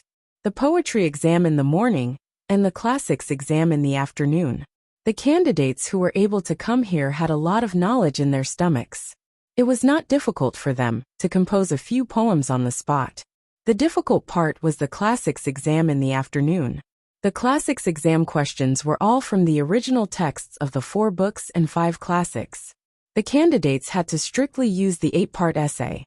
The 8-part essay consisted of breaking the question, accepting the question, beginning, middle, back, and binding. Metaphors were not allowed. One had to use the tone of a saint. The annotations could only come from the Chung and Zhu school of thought. It was very restrictive for the candidates. In addition, the questions were very difficult. After a day of examination, the candidates' faces were all green. When Xiao Lulang came out, his classmates had already been waiting outside the examination hall for half an hour. Lulang, here. He waved at Xiao Lulang. Xiao Lulang walked over with his walking stick. His classmate said, I just heard a lot of people complaining that the scripture questions are tricky. Sai, it's your bad luck. The questions this time were set by the dean himself. If you hadn't taken the exam with me, it wouldn't have been so difficult. It's all that wretched woman's fault. Xiao Lulang glanced at him and frowned. His classmate continued. Oh right, she didn't bully you these few days, right? I was so worried that you wouldn't be able to come today. Indeed, he almost couldn't make it.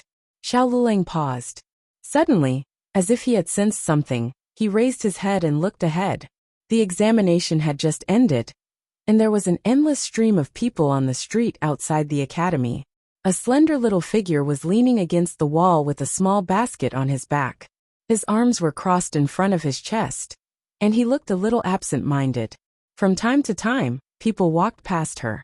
Because of her face, all kinds of gazes were thrown at her, but she did not care at all. She was not angry, not annoyed, not shy, not embarrassed. Soon his classmate saw Gu Jiao and frowned. Ah, why is she here? Don't tell me she's here to find trouble with you. Tell me honestly, did you run away from home today? Actually, Xiao Luling wasn't sure if Gu Jiao was here to find him. He only knew that she was leaning against the wall, and it was obvious that she was waiting for someone. Probably because there were too many examinees coming out. It finally attracted Gu Jiao's attention. Gu Jiao turned her head and looked over. Among the sea of people, she saw the handsome young man. She smiled and walked toward Xiao Lulang. The examination is over, she said. Xiao Lulang nodded. Have you been waiting for a long time? Not really. Gu Jiao pulled her little ears and said. Didn't you go to the market? Why didn't you go home? Xiao Lulang saw that her basket was filled with wood ears and wild mushrooms, so he knew that she would go to the market. But the market would close at noon at the latest. I happen to have something to do nearby, Gu Jiao said. What could have happened to you? Her classmate rolled his eyes. However, Gu Jiao's words reminded him of something.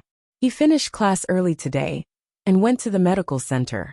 He found that Dr. Zhang was there again, and he even saved someone who was about to die. Are you sure it's Dr. Zhang? Xiao Lulang was slightly stunned.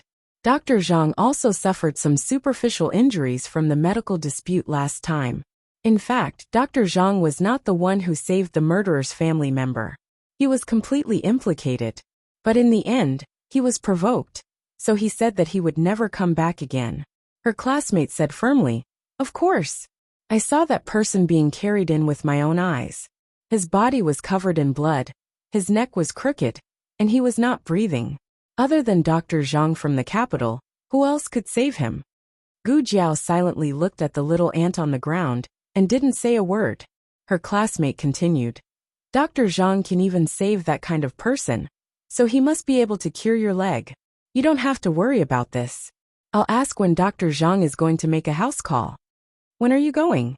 Gu Jiao suddenly asked. Her classmate looked at her with disdain. Why should I tell you? Gu Jiao was speechless. They had dinner in town. Her classmate insisted on bringing Xiao Lulang to try the Yangchun noodles near the academy, saying that it had the taste of their hometown. After dinner, Xiao Lulang and Gu Jiao took a mule cart back to the village. This time, Xiao Lulang asked for a carriage. Night had completely fallen. There were no oil lamps in the carriage, but the bright moonlight seeped in. Gu Jiao sat across from Xiao Lulang. She stretched out her long legs and stretched her toes. She bought new shoes. They weren't embroidered shoes like the daughters of rich families, but a pair of cheap cloth shoes. They were pure black with no extra color, but surprisingly, they looked very good on her feet. She looked very obedient as she played with the shoes. Her eyes were like broken stars. The mule cart was still parked at the entrance of the village. After the two of them got off the cart, Gu Jiao followed behind him at a distance. The news of Gu Jiao falling out with Gu Dashun, because of Xiao Lulang, had already spread throughout the village. Xuaningxiang specially waited at the door. In the end, she saw the two of them walking in the night, one in front and one behind. Could it be that her eyes weren't playing tricks on her last time? Were these two really together? Idiot Gu. A voice broke the silence. Xuaningxiang turned and went back into the house. Gu Jiao and Xiao Lulang stopped outside their house and turned to look at the young man, who was walking quickly towards them. It was Gu Erzhun from the second branch of the Gu family. Gu Erzhun and Gu Shaoshun were both born of the Lu family. However, compared to his own twin brother, Gu Erzhun had always been closer to Gu Dashun, his cousin. Gu Jiao only glanced at him indifferently before looking away. She unlocked the door and entered the house with Xiao Lulang. Gu Dashun strode over and stood at the door with his hands on his hips. He said angrily, Idiot Gu, I think you've turned the sky upside down. How dare you treat eldest brother like this? Do you know that you almost delayed eldest brother's exams? You even embarrassed eldest brother in front of the entire village. Don't listen. Gu Jiao stepped over the threshold and was about to close the door. Gu Erzhun saw that she was ignoring him and became angry. He stepped into the house and held the door with one hand. You dare? Grandfather told me to come find you. Hurry up and kowtow to eldest brother and admit your mistake. Otherwise, I'll beat you to death. Gu Jiao impatiently pulled her little ears. Annoying. Did you hear that? If you don't make things clear today, don't even think about. He was halfway through his words. Gu Jiao lifted her leg and sent him flying out with a kick. Digression. Only patient with beauty shall? Carrot. The latest chapter of this book is not finished yet. For more exciting content, please scan the QR code below to download the app. Novels are updated faster and more complete.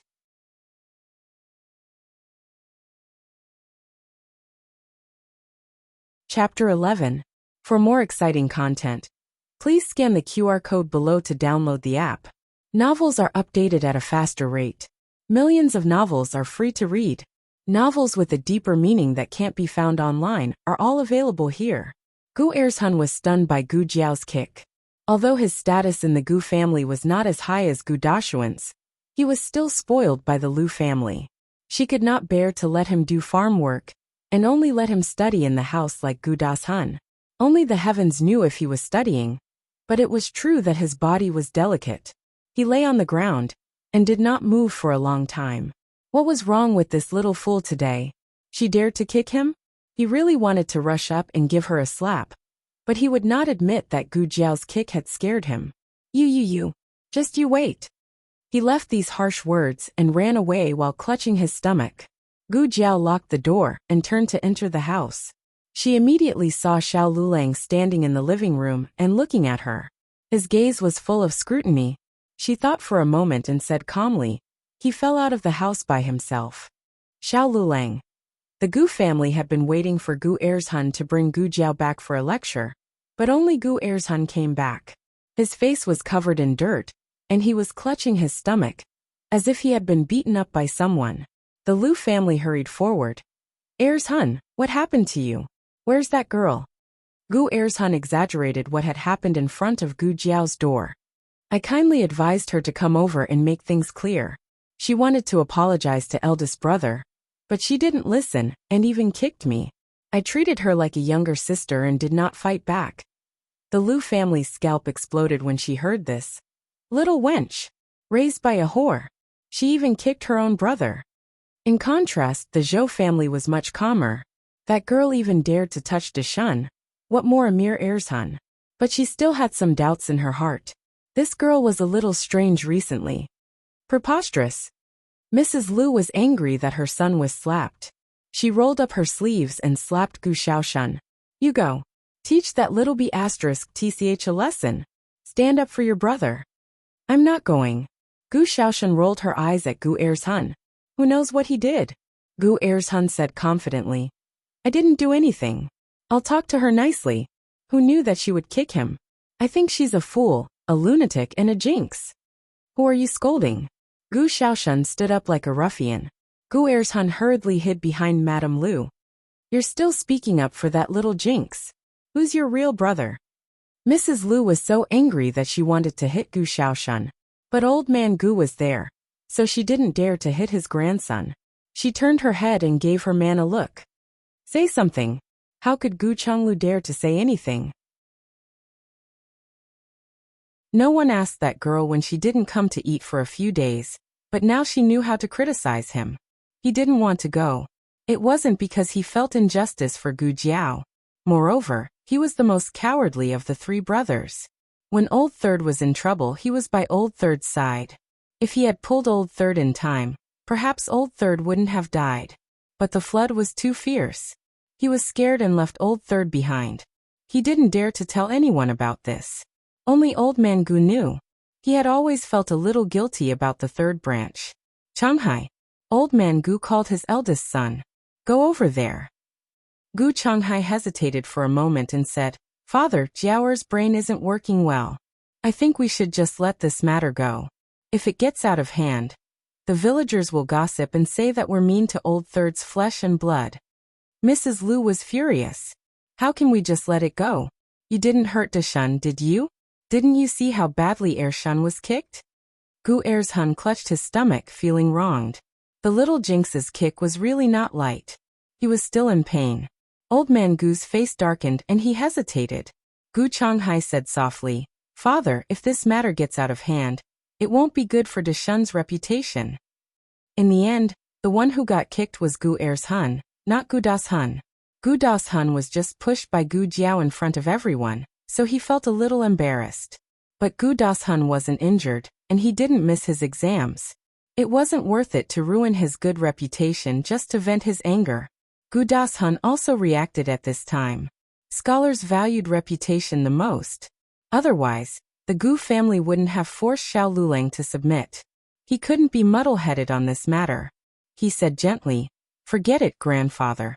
Younger sister is stupid. If we argue with her, it will make us seem unreasonable." Mrs. Lu was so angry that she fell backwards. "Why didn't you say this earlier? If you really don't argue, you should have stopped Second Shun when he went to catch her." Old man Gu was very satisfied with his eldest grandson's words. "You're a reasonable person. You should learn from your eldest brother. Don't argue with a girl all the time. You're losing your status as an elder brother." The last few words were naturally directed at Gu Er's-hun. "And you don't go out and cause trouble. You'll ruin your eldest brother's reputation." Gu Xiaoshun didn't escape. Gu Xiaoshun didn't take it to heart at all. Gu Jiao didn't know that the Gu family was in a mess because of her. She made a small fortune in town today, and bought a lot of things. Of course, she also used up a lot of things. She was short of 1 anesthetic, 2 blood-clotting agents, sutures, and other medicine for external injuries. Gu Jiao took the salt, star anise, fennel, and some other ingredients to the kitchen. She boiled water while she was at it. Finally, she used the firewood in the stove to light a brazier. She gave the brazier to Xiao Lulang. It was close to the 12th lunar month, so the nights were still very cold.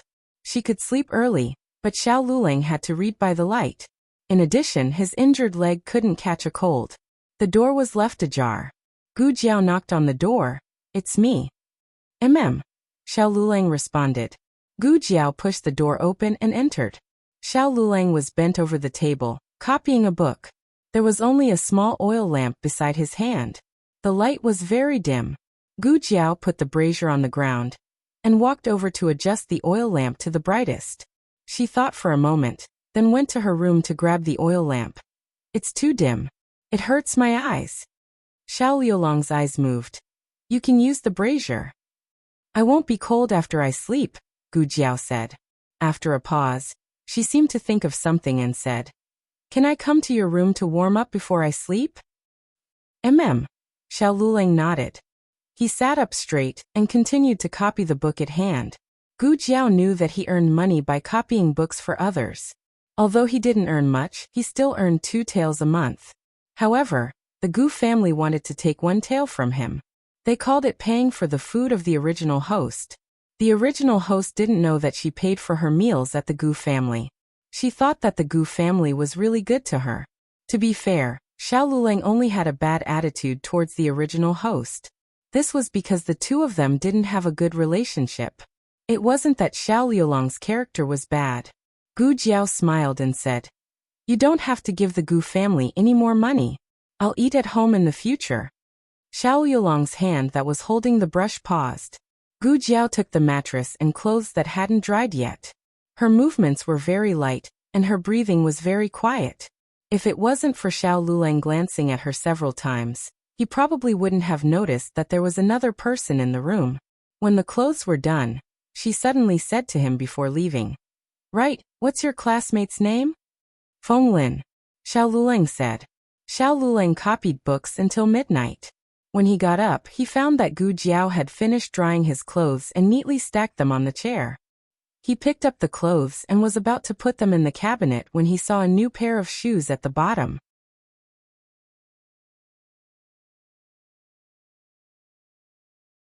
Chapter 12. The latest chapter of this book is not finished yet. For more exciting content, please scan the QR code below to download the app. Novels are updated faster and more frequently. Millions of novels are free to read. Novels with connotations that can't be found online are all available here. Ever since there was no nightlife, Gu Jiao woke up earlier than a chicken every day. Before dawn, she carried a bucket of water out the door. She went to the ancient well at the entrance of the village to fetch water. The villagers all woke up early. At this time, there were already a few ants and young wives fetching water by the ancient well. Everyone was stunned when they saw her. The news of Gu Jiao causing a ruckus on the ox cart had spread throughout the village. Everyone knew that she had pulled Gu Das Hun off the ox cart. She was a fool after all. When her illness acted up, she even harmed her own cousin. But why did she come to fetch water so early in the morning? The little fool never did any work and would only wake up when the sun was high up in the sky. Gu Jiao ignored everyone's gazes and calmly went to the ancient well. She put the bucket down to fetch water and carried it home with a shoulder pole. Everyone only came back to their senses when she walked far away. Were their eyes playing tricks on them? The little fool just now didn't look foolish at all. She looked very good when she fetched water and walked very well. After Gu Jiao finished fetching water, she steamed a basket of meat buns. She bought a piece of cured meat yesterday and soaked it in water before going to bed. The excess saltiness was soaked out, but the flavor of the cured meat was just right. The smell of the meat buns wafted out. The dog next door was craving for them. Gu Jiao took 2 buns up the mountain.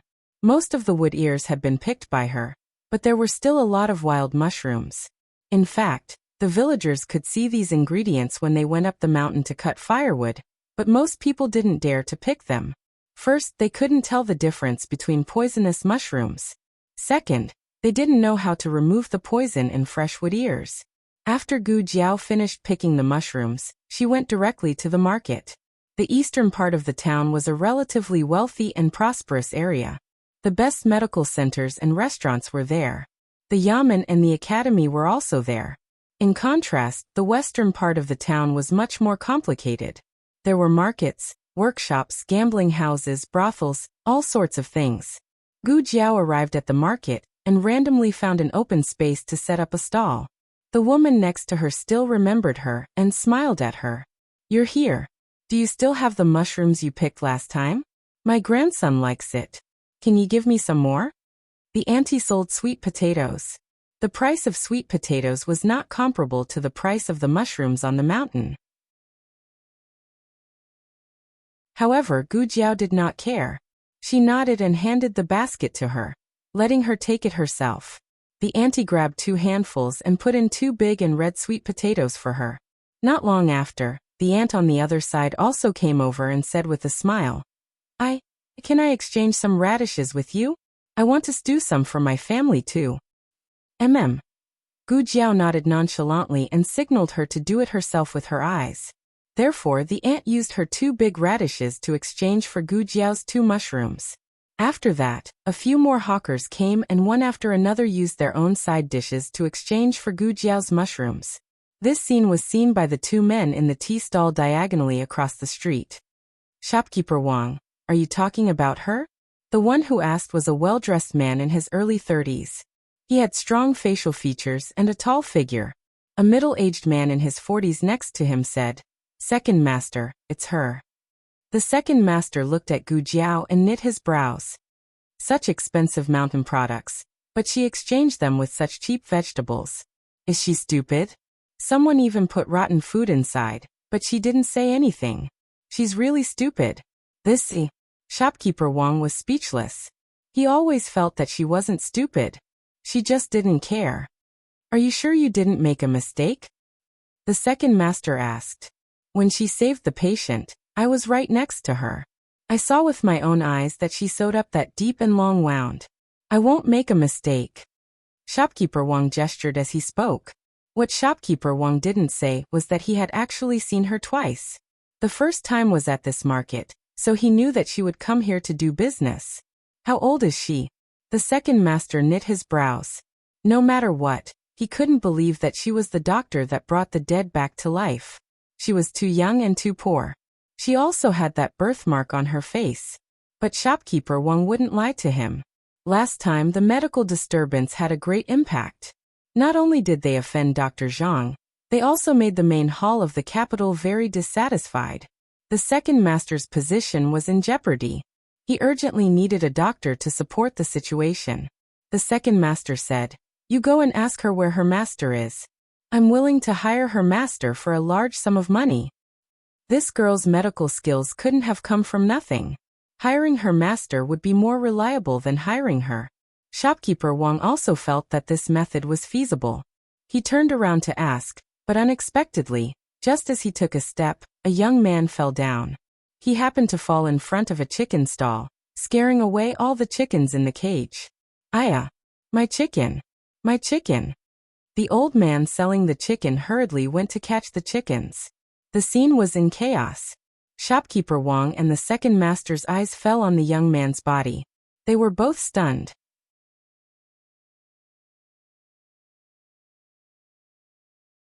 "My friend's leg has been injured for half a year. Only Dr. Zhang can cure him." Feng Lin persevered. The shop assistant looked at him impatiently. "To be honest, Dr. Zhang won't be coming again. If you really want to find him for treatment, you can go to the Huichun Hall in the capital to find him. However, his consultation fee is very expensive." "How much?" Feng Lin asked. 10 taels. "What? 10 taels?" Feng Lin was stunned. Even if he and Xiao Lulang worked together, they still wouldn't be able to come up with that much money.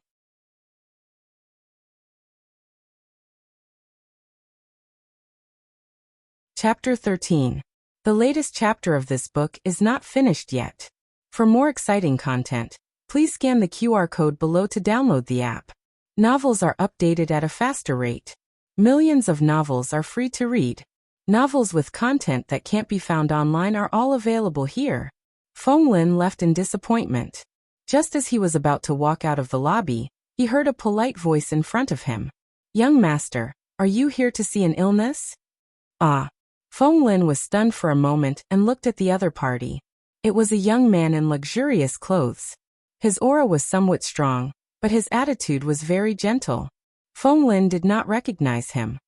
"You are." The staff recognized him and wanted to salute him, but they were stopped by the second boss with a look. "Oh, I'm from Rejuvenation Hall." The second boss said pleasantly, "Young master, are you feeling unwell?" Feng Lin shook his head. "No, I'm not sick. I'm here to see my classmate." "May I know your name, young master?"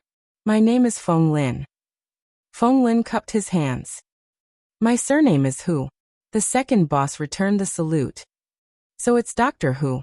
The other party said that he was from the medical center, so Feng Lin naturally thought that he was a doctor here. The second boss did not correct him. He smiled and said, "Then may I ask where your classmate is feeling unwell?" Feng Lin sighed. "His leg was injured half a year ago. We've found many doctors, but none of them can cure him. I think that only Dr. Zhang from the medical center can cure him. But I heard that Dr. Zhang will never come to the medical center again." "Who said he won't come?" The second boss coughed lightly and said, "If he comes, he'll come tomorrow." The consultation fee. Fixed price 100 copper coins. Cough. All the staff in the room choked. Feng Lin also choked. 100 copper coins? Is it expensive?" The second boss blinked and hurriedly said, "I said it wrong. It's 10 copper coins." Feng Lin. The staff. No matter how stupid Feng Lin was, he knew that it was very expensive to see a doctor.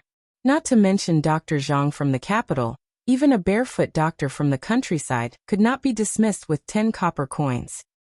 "Didn't you say that Dr. Zhang's consultation fee is 10 taels?" he asked doubtfully. The second boss's expression did not change. "It's cheaper to see a doctor. Cheaper, by so much. Our medical center, business is not good, and it's off-season." Feng Lin. The employees were speechless again. Feng Lin immediately went to the village and told Xiao Lulang about the consultation. The consultation fee is only 10 copper coins, and the cost of the herbs will be calculated separately. Their business is not good now, so I guess the cost of the herbs won't be too expensive. The business of the medical center had indeed been affected, but it was still hard to believe that it had suddenly become so cheap. Feng Lin excitedly said, "I've asked Manager Wang about it, and Manager Wang said the same thing. This matter can't be fake, so just wait patiently. I happen to be on holiday at the end of the month. I'll go with you." Even the date had been set. It seemed like it was true. 3 days later, the results of the exam came out. Gu Dashun came in second place. This time, the examinees came from all over the world. There were hundreds of them, and there was no lack of children from wealthy families among them. They had hired teachers since they were young, and their learning conditions were much better than Gu Dashuan's. Even so, Gu Das-hun was still able to come in second place. It was really a great honor for the Gu family, especially since the questions this time were personally set by the headmaster. The entire academy was spreading the news that the headmaster was going to come out of seclusion and recruit a personal disciple from this batch of examinees. Gu Das-hun felt that his chances were very high. How did Lulang do in the exam? Old man Gu asked. Gu Das-hun smiled. He also got in. He also came in second place, but it was from the bottom. There were a total of 100 examinees this time, and Xiao Lulang was ranked 99. Thinking about how he had left Xiao Lulang so far behind, Gu Das-hun could not help but feel proud. However, he said, he didn't go to a private school for half a year. He studied hard at home. It's already very good that he could get such results. He studied hard for so long and almost didn't get in. It's clear that studying requires talent. In this aspect, you are much better than Lulang. It was rare for old man Gu to say so much. Originally, he did not dare to have too many expectations for Gu Das-hun. But now that the results were out, he felt that Gu Das-hun would definitely get in next year's fall quarter examinations. Old man Gu was very happy. He sent his second son to town to get 2 pounds of pork belly. Today, it was the second branch's turn to cook. Madame Lu knew that most of the pork belly she brought out would go into Gu Dashuan's stomach, so she secretly hid 2 pieces in a jar. Mother, you hid the meat. Gu Xiaoshan rushed in with sharp eyes. Madame Lu was so scared that she trembled and almost knocked the jar over. She turned around and hit Gu Xiaoshan. Keep your voice down. What are you shouting for? Gu Xiaoshan raised his eyebrows and said, I want to eat meat. I won't give it to you. Mrs. Lu turned her back and held the jar tightly. Gu Xiaoshan snorted. If you don't give it to me, I'll tell Grandpa and Grandma that you hid the meat. You. Madame Lu raised her fist in anger. Other people gave birth to sons to enjoy life, but she gave birth to sons to make herself angry. Madame Lu also knew that Gu Xiaoshan would really do something like that. She painfully opened the jar and cut a small piece for him. Gu Xiaoshan did not even have the chance to taste it before it was gone. Why did you only give me half a bite? There are 2 big pieces in the jar. That's for Hun. Of her 2 sons, only Hun was willing to study. Madame Lu hoped that Hun would be successful in the future, so that she could benefit from him. She could not count on Xiaoshan. If he did not come back to squander money in the future, she would be praying for Buddha. Gu Xiaoshan wanted to give some meat to his sister, but he couldn't really snatch his mother's jar. So when his mother was not paying attention, he opened the lid, grabbed a few steamed buns, and ran away. Little beast. Madame Lu was furious. Steamed buns were also good food. Usually, only Gu Das-hun can eat steamed buns. They only eat Korean noodles. Madame Lu was so angry that she picked up a stick and chased after him. However, Gu Xiaoshan ran away quickly and disappeared. Gu Xiaoshan ran to his sister's place in one breath. His hand was scalded by the steamed buns. Sister. He rushed into the kitchen, but he suddenly smelled something and froze. He sniffed. It smells good. Sister, what are you cooking? Pheasant. She sold 2 of the 3 pheasants last time. She raised the remaining one for a few days and killed it today. What are you holding? Gu Jiao looked at his hand. Steamed buns. Gu Xiaoshan lowered his head. He wanted to give his sister something delicious to eat. Who would have thought that his sister would eat chicken? These steamed buns were a bit inferior. Gu Jiao took a bowl and asked him to put the steamed buns in. She also brought a basin of cold water. Put your hand in. Oh. Gu Xiaoshan did not ask why and obediently did as he was told. His hand did not hurt as soon as it was soaked in the water. Eat here. Gu Jiao said to him again. Ha. Gu Xiaoshan was surprised. I left a bowl for you. I was thinking about how to send it. Now that you're here, I don't have to make a trip. Gu Jiao said as she opened the cupboard and took out a bowl of chicken. She poured it back into the pot. Gu Xiaoshan looked at the bowl of chicken. He knew that his sister did not say those words just because he came. She really did leave a bowl for him. There was a whole drumstick in the bowl. He saw it all. Gu Xiaoshan suddenly felt a little sour at the tip of his nose. He came behind Gu Jiao, bent down, and pressed his forehead against Gu Jiao's back. He rubbed against it and said, "Sister, how can you be so nice? Tell me, could it be that you're actually my biological mother?" Gu Jiao. ZHHBQG. Com Bikaga mobile reading website. M. ZHHBQG. Com.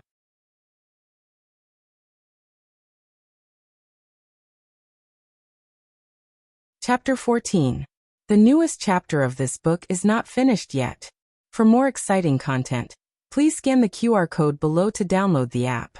Novels are updated even faster. Millions of novels are free to read.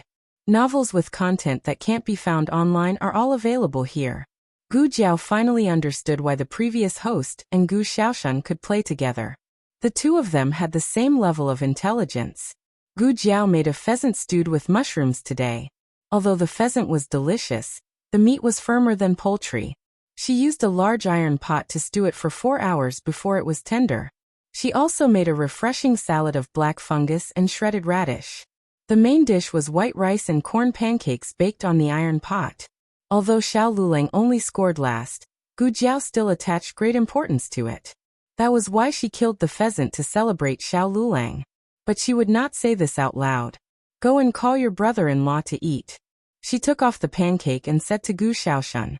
"Yes." Gu Xiaoshan ran off. Xiao Lulang had just finished copying a book. When some outstanding examinees became a high scholar or a grand scholar, the books and notes they used would be borrowed by the bookstore and then copied and sold to other examinees. These books were more expensive than normal books, but there were still many examinees that rushed over. Xiao Liulang's writing was very pleasing to the eye, so the books he copied sold the best. "Brother-in-law, it's time to eat." Gu Xiaoshan poked her little head in from the crack in the door. It was good to have thick skin. She had clearly bullied him half to death a few days ago, but now she was so intimate. Xiao Liulang's expression was as cold as before. He did not show any joy at Gu Xiaoshuan's change in attitude. Of course, he also did not use Gu Xiaoshuan's past ignorance to give Gu Xiaoshan a hard time. Gu Xiaoshan suddenly felt that she was quite comfortable with her brother-in-law. The three of them sat down to eat. Gu Xiaoshan picked up a piece of mushroom first. In his impression, his sister didn't cook, so this was his first time tasting his sister's cooking. He didn't expect it to be so delicious. He picked up another piece of chicken. Heavens! It was so delicious that he wanted to cry. Gu Jiao scooped out 2 big chicken drumsticks, one for Xiao Lulang and one for Gu Xiaoshan. The chicken drumstick was also stewed, and the meat was juicy.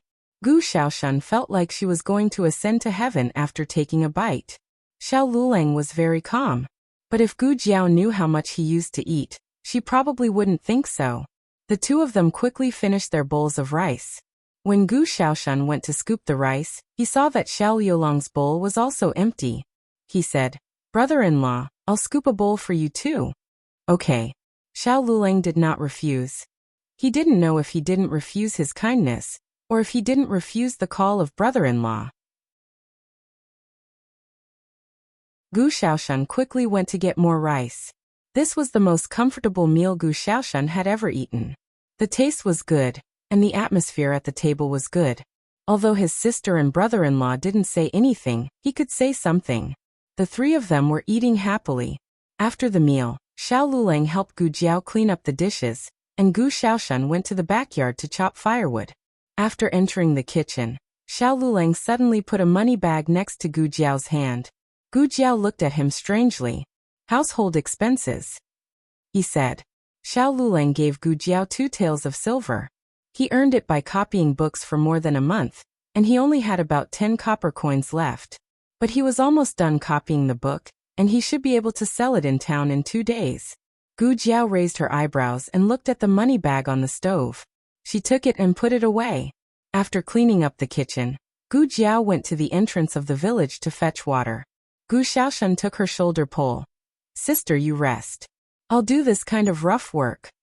He carried the shoulder pole and left. Gu Jiao wanted to stop him, but she couldn't.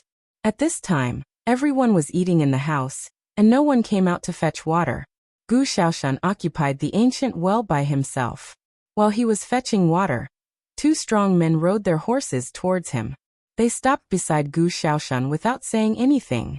The two men dismounted from their horses. Gu Xiaoshan felt a biting cold murderous aura. He was a little ruffian in the village, and he immediately saw that the two men practiced martial arts. All the ruffians in the surrounding villages were no match for them. "Are you from this village?" one of the strong men asked. Yes. What can I do for you?" Gu Xiaoshan asked in a daze.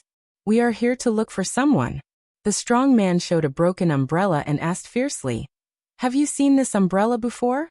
Why hadn't he seen it before? That was his sister's umbrella.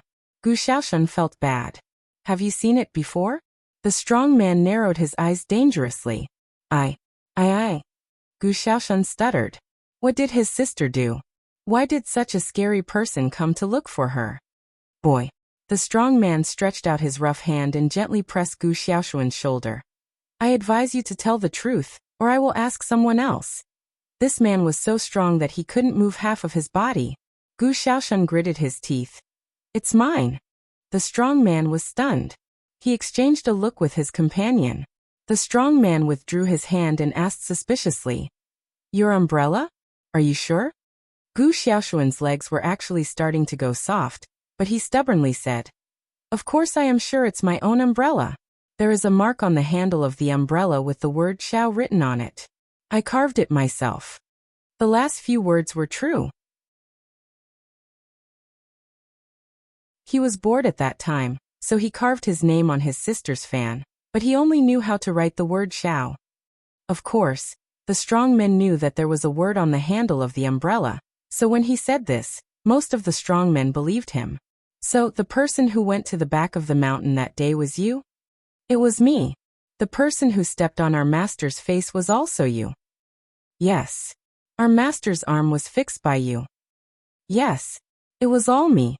"The needle on his butt was also pricked by you." Gu Xiaoshan almost staggered and fell. "Sister, my dear sister. Why did you go and prick people's buttocks for fun?" Gu Xiaoshan took a deep breath and closed his eyes. Yes. It was all me. If you don't believe me, you can go and ask around. Other than me, Gu Xiaoshan, who else would do such a thing? Gu Xiaoshan felt that he was going to be beaten to death here today, but the pain he imagined did not come. He carefully opened his eyes to take a look and saw the two burly men take a big step back and bow deeply to him. "Benefactor, we finally found you." "Gu Xiaoshan." Sister. Gu Xiaoshan ran into the kitchen as if he was reincarnated. "I think I'm in trouble." "Lower your voice, your brother-in-law is studying." Gu Jiao made a shushing gesture at him. Gu Xiaoshan told Gu Jiao everything that happened at the entrance of the village with a long face. "Sister, what should we do now?" "What benefactor? Are they trying to blackmail me?" "So that's what happened." Gu Jiao remembered what happened on the mountain that day and nodded thoughtfully. "You didn't ask who they were." Gu Xiaoshan drooped his little head. "I forgot to ask." "Have they left?" Gu Jiao asked. "Not yet." Gu Xiaoshan cried. Gu Jiao put down the broom. "Okay, you wait for me here." "Sister, don't go." Gu Xiaoshan pulled her. "It's okay." Gu Jiao smiled and walked towards the entrance of the village. Gu Xiaoshan did not know what his sister said to the two men, but they left obediently. The next day at dawn, a carriage drove into the village and stopped outside the Gu family's gate. An elegant middle-aged man came down from the carriage. The first branch was cooking today, so Madame Zhou and Zhou Yue got up early. Zhou Yue carried a basket and went to the field to cut the pigweed. When she opened the door, she saw a middle-aged man about to knock on their door, and a big carriage behind him. Zhou Yue had never seen this before and was stunned. The middle-aged man said with a pleasant face, "Excuse me, is this Gu Lizheng's house?" Zhou Yue turned and ran into the house. Mother, someone is looking for grandfather." The one who came out was Gu Zhonghai. Gu Zhonghai was the eldest son of the old man Gu. He occasionally went to the government office with the old man Gu, so he was more knowledgeable than most people in the village. The other party's background was not small. Gu Zhonghai politely said, "My father is washing up, you are?" The middle-aged man smiled. I am the steward of Tianxiang Academy. Today, I came here to deliver the admission document to young Master Gu. Didn't they go to town to get the admission document by themselves? How could they trouble the academy to deliver it personally? Sure enough, Deshan did too well in the exam. Gu Zhonghai felt his back straighten. He proudly shouted into the house. Deshan, the academy is here to deliver the admission document to you.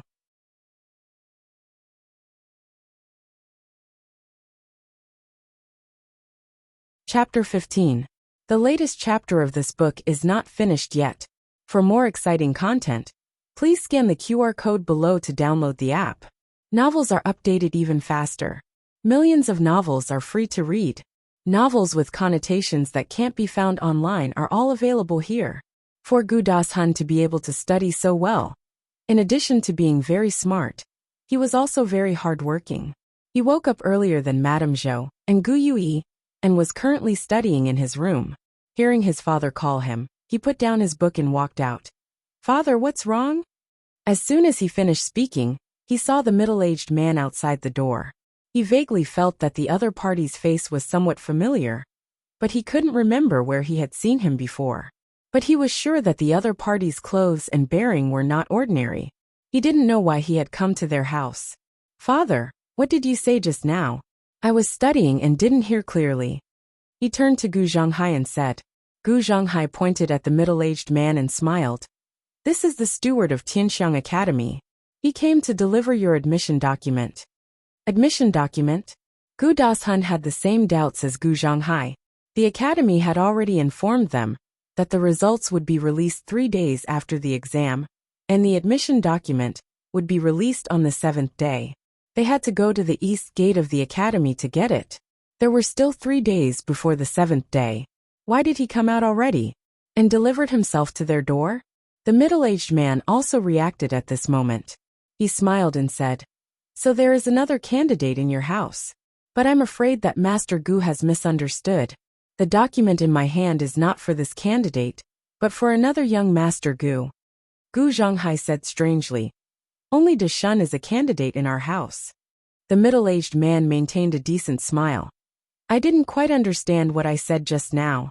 May I ask, is young Master Gu Xiaoshan here? The father and son were stunned. Gu Zhonghai found his voice after a while. You must be mistaken, right? Gu Xiaoshan didn't take the exam.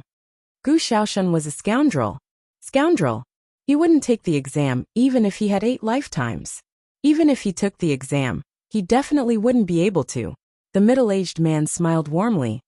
I didn't make a mistake. It is Gu Xiaoshan. He was personally recommended by my master. He entered the school without taking the exam. Gu Zhonglu, who had just woken up, heard his son's name. He walked over and said, What's wrong with Xiaoshan? Did he get into trouble again? Bastard. I'll go beat him up right now. Gu Chonglu had just woken up and looked really sloppy, but the middle-aged man's smile didn't change at all. My master accidentally fell down the mountain. Fortunately, young Master Gu saved him. In that case, this matter is settled. I'll have to trouble the 2 masters to hand over the admission documents to young Master Gu. He will enter the school in 4 days. Our family can't afford 2 sets of tuition fees, Gu Zhonghai suddenly said. Gu Chonglu was still confused. He didn't know what was going on. The middle-aged man looked at Gu Dashun, and then at Gu Zhonghai. This time, there was no smile in his eyes. It's written on the document that all tuition fees are waived. In addition, I've also prepared the books and school uniform. Please pass them to young Master Gu. His own father and second uncle did not notice, but Gu Dashun did. The other party addressed him as this examinee, but addressed Gu Xiaoshan as young Master Gu. Moreover, he got second place in the exam, but the other party didn't even know that this was his house. Gu Dashun's expression didn't look too good. He wanted to ask the other party and the master's identity in detail, but the middle-aged man handed a mahogany brocade box to Gu Chonglu and left directly in the carriage. Gu Chonglu was still in a daze. Eldest brother, that person. Did he say that Xiaoshan can also go to school? The whole family knew about this during breakfast. When did you go up the mountain? Who did you save? Why didn't you tell us? Madame Lu asked a series of questions. How would I know? I just saved him. His sister didn't allow him to tell others, so he could only take the blame. But he didn't expect the result to be like this. How could he go to school? Since there's no tuition fee, let Xiaoshun go to school. It'll save him from causing trouble outside all day long, Gu Chenglu said. If he leaves, who will do the work in the field? Madame Zhou was dissatisfied. It was true that they didn't need money, but if there was one less person to work in the field, they would be the ones tired out. Gu Dashun looked at Madame Zhou. Mother, it's a good thing to have more scholars in the family. After school, I can help out with the work. How can we let you do it? Madame Zhou vetoed. Her son was born to study, not to dig for food in the field. Madame Lu didn't like to hear this. So her son was a noble, and her son was a lowly one? However, Gu Xiaoshun was indeed useless. If second Shun was stopped from studying, Madame Lu would argue back. It's just, Xiaoshun's temperament needs to change. At least, he needs to be able to sit still like second Shun. Gu Dashun spoke again. His words struck a chord in everyone's heart. Yes, with Gu Xiaoshun's poor temperament, could he study well? They didn't want to offend the teacher and implicate Gu Dashun. How about we let second Shun study? Madame Lu asked. Second Shun was smarter than Xiaoshun, and also more disciplined than Xiaoshun. If he were to study, he would definitely be able to become a scholar. In fact, Madame Zhou still didn't agree. She felt that second Shun only looked studious. In fact, there were several times when Shun explained problems to him, but he didn't learn at all. He wasn't cut out for studying. Madame Lu was whimsical and kept dreaming of becoming a scholar's mother with second Shun. But this time, the men in the family didn't object, so Madame Zhou didn't say anything. During the whole process, no one asked for Gu Xiaoshun's opinion. 3 days later, Xiao Lulang and Gu Dashun each received their admission papers and uniforms. The books were prepared by himself. Gu Xiaoshun knew that he didn't have any, so he specially prepared new books for him. But now they were all Gu Ershuan's. Gu Jiao carried a small basket and sent Xiao Lulang to town. As usual, she first sent him to the academy, then walked to the market. Xiao Lulang changed into a brand new uniform. Gu Jiao had seen other people wear this uniform, such as Feng Lin and many other students from the academy. But no one was like Xiao Lulang. He was tall, his clothes were whiter than snow, and his features were picturesque. He was like a stranger, like a jade, and a peerless young master. After a while, Gu Jiao's gaze fell on his feet. Seeing that he was wearing the new shoes she bought for him, Gu Jiao curved her lips. Does it fit? Gu Jiao asked. Yes. Xiao Lulang nodded slightly. Gu Jiao handed him the crutch and went out with him. When they arrived at the village entrance, second Uncle Luo's ox cart was already waiting. There weren't many people going to town today. Other than the two of them, there were only Gu Dashun and Gu Ershun. The two of them also put on their uniforms. To be honest, the members of the Gu family weren't ugly. In fact, Gu Dashun was better looking than most of the men in town. But when he stood next to Xiao Lulang, he was immediately reduced to dregs. Xiao Lulang didn't do anything, but he was like a painting, exuding an elegant and scholarly aura. Gu Jiao and Xiao Lulang had told Gu Xiaoshun that he had saved someone from the academy. Thus, the two of them knew that the person going to the academy today should be Gu Xiaoshun. However, when the two of them saw Gu Ershun, who was wearing a uniform that was obviously one size too small, appear on the ox cart, they didn't show much surprise. It was as if they had expected the Gu family to do such a shameless thing. Gu Jiao sneered. Xiao Lulang rummaged through his bundle and realized that Gu Jiao had stuffed him with another copper coin. This time it was 20. Gu Ershun rolled his eyes at the two of them. The ox cart quickly arrived near the academy. Stop here. We'll walk there ourselves, Gu Dashun said. Xiao Lulang and Gu Jiao sat at the entrance of the academy. After Xiao Lulang entered the academy, Gu Jiao carried the basket and went to the market. Digression, you have to believe in Queen Jiao's strength. The latest chapter of this book is not finished yet. For more exciting content, please scan the QR code below to download the app.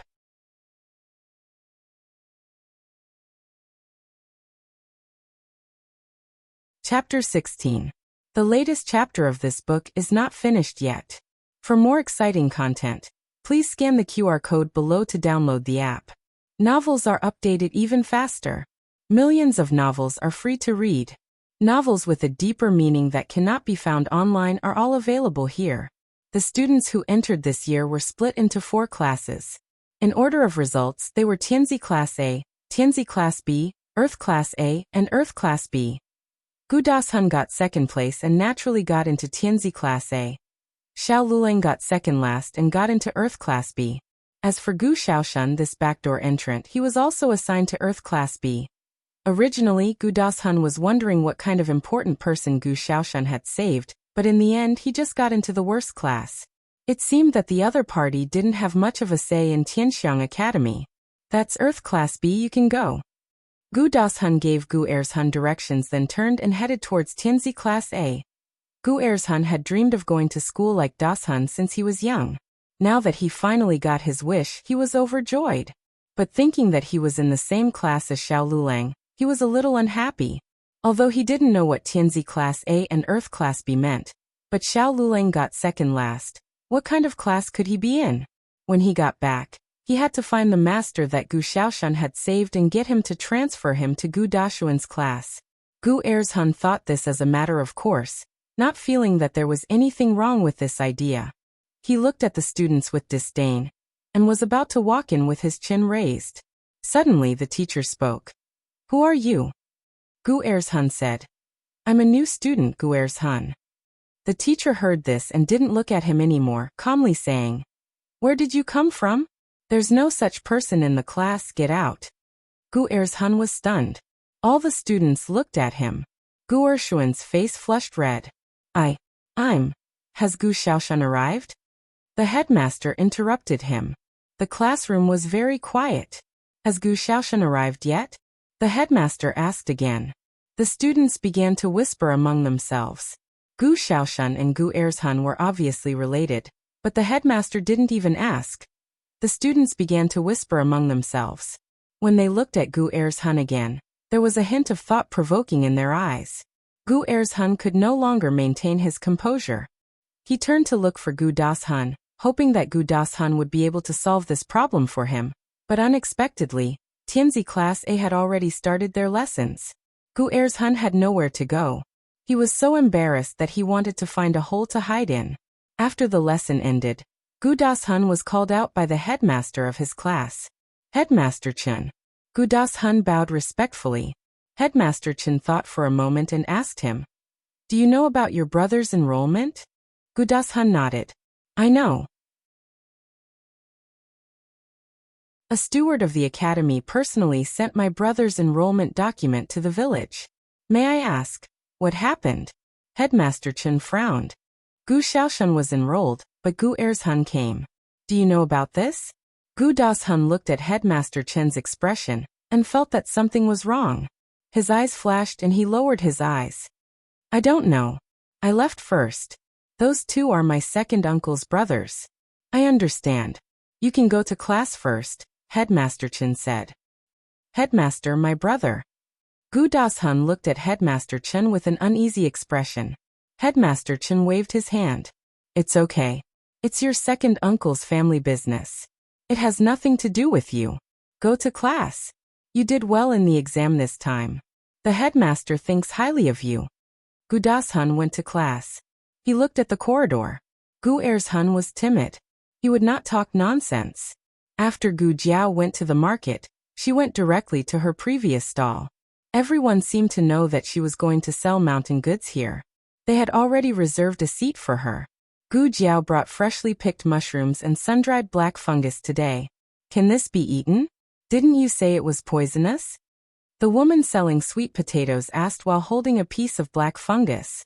"I sold it. It's edible," Gu Jiao said. After being exposed to the sun, the black fungus no longer had tannic acid and porphyrin. It would not cause any poisoning. The woman selling sweet potatoes believed her. "Can I exchange sweet potatoes with you?"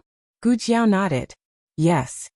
More than half of the black fungus and mushrooms in the basket were exchanged by the nearby vendors with side dishes. The remaining small part was really sold to passers-by. Gu Jiao grabbed the basket with one hand. The heavy basket was filled with radishes, sweet potatoes, winter melons, and pumpkins. However, she easily grabbed it. Everyone was stunned as they watched her walk out of the market. Gu Jiao did not go back to the village. Instead, she went to a gray alley. Xuaningxiang also came to the market. Her mother-in-law's legs were cold again. She did not have money to go to the medical center in town. She could only come to the market to buy some herbs. After buying the herbs, she was about to go back.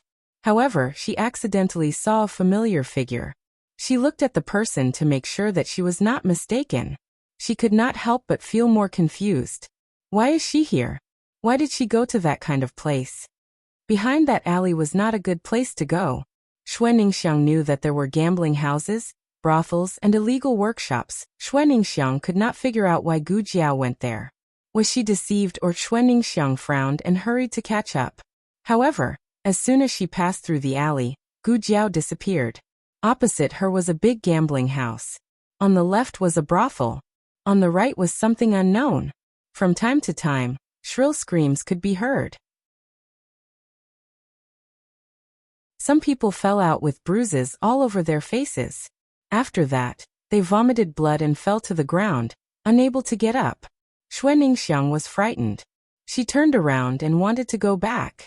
However, she was blocked by a few ruffian men in the alley. Yo, where did this little girl come from? She's so pretty. Isn't that right? Play with us for a while. The two men in front of Xuaningxiang said as they stretched out their hands. Although the two behind did not make a move, they also smiled wretchedly. The four of them surrounded her so tightly that not even a drop of water could pass through. Xuaningxiang wanted to scream, but one of the men covered her mouth. It seemed that this was not the first time that these four people had done this. They cooperated very well. One of them covered her mouth while the other two held her up. Then, everyone began to touch her all over. Xuaningxiang could not scream or move. She fell into despair. At this moment, a cold voice came from behind them. Hey, move aside. The few of them were having fun. When they suddenly heard a woman's voice, they were secretly happy. Did someone send themselves to their door? However, when they turned around, they saw a little girl with red spots on her face. Not only was her face ugly, but she was also skinny. It was obvious that she was not growing well. The few of them immediately lost their interest in pressing her down. The man who covered Xuaningxiang's mouth shouted, "Move aside." I said move aside. Her voice was not loud and her tone was careless. However, for some reason, everyone's heart was filled with a strange chill. It was still the man who covered Xuaningxiang's mouth. He smiled disdainfully and let go of Xuaningxiang. He walked towards Gu Jiao. He threw a punch at Gu Jiao. Xuaningxiang could not bear to watch and closed her eyes. Crack. Ah! The sound of bones breaking and a pitiful cry shocked everyone. Gu Jiao did not give anyone a chance to react. She grabbed the second man's collar and fiercely threw him against the wall. He fainted on the spot. The remaining two people threw themselves at her, but before they could even touch the corner of her clothes, she kicked them in their vitals. They lay on the ground and could not get up. However, at this moment, the first man who fell to the ground suddenly struggled to get up. He grabbed a brick and threw it at the back of Gu Jiao's head.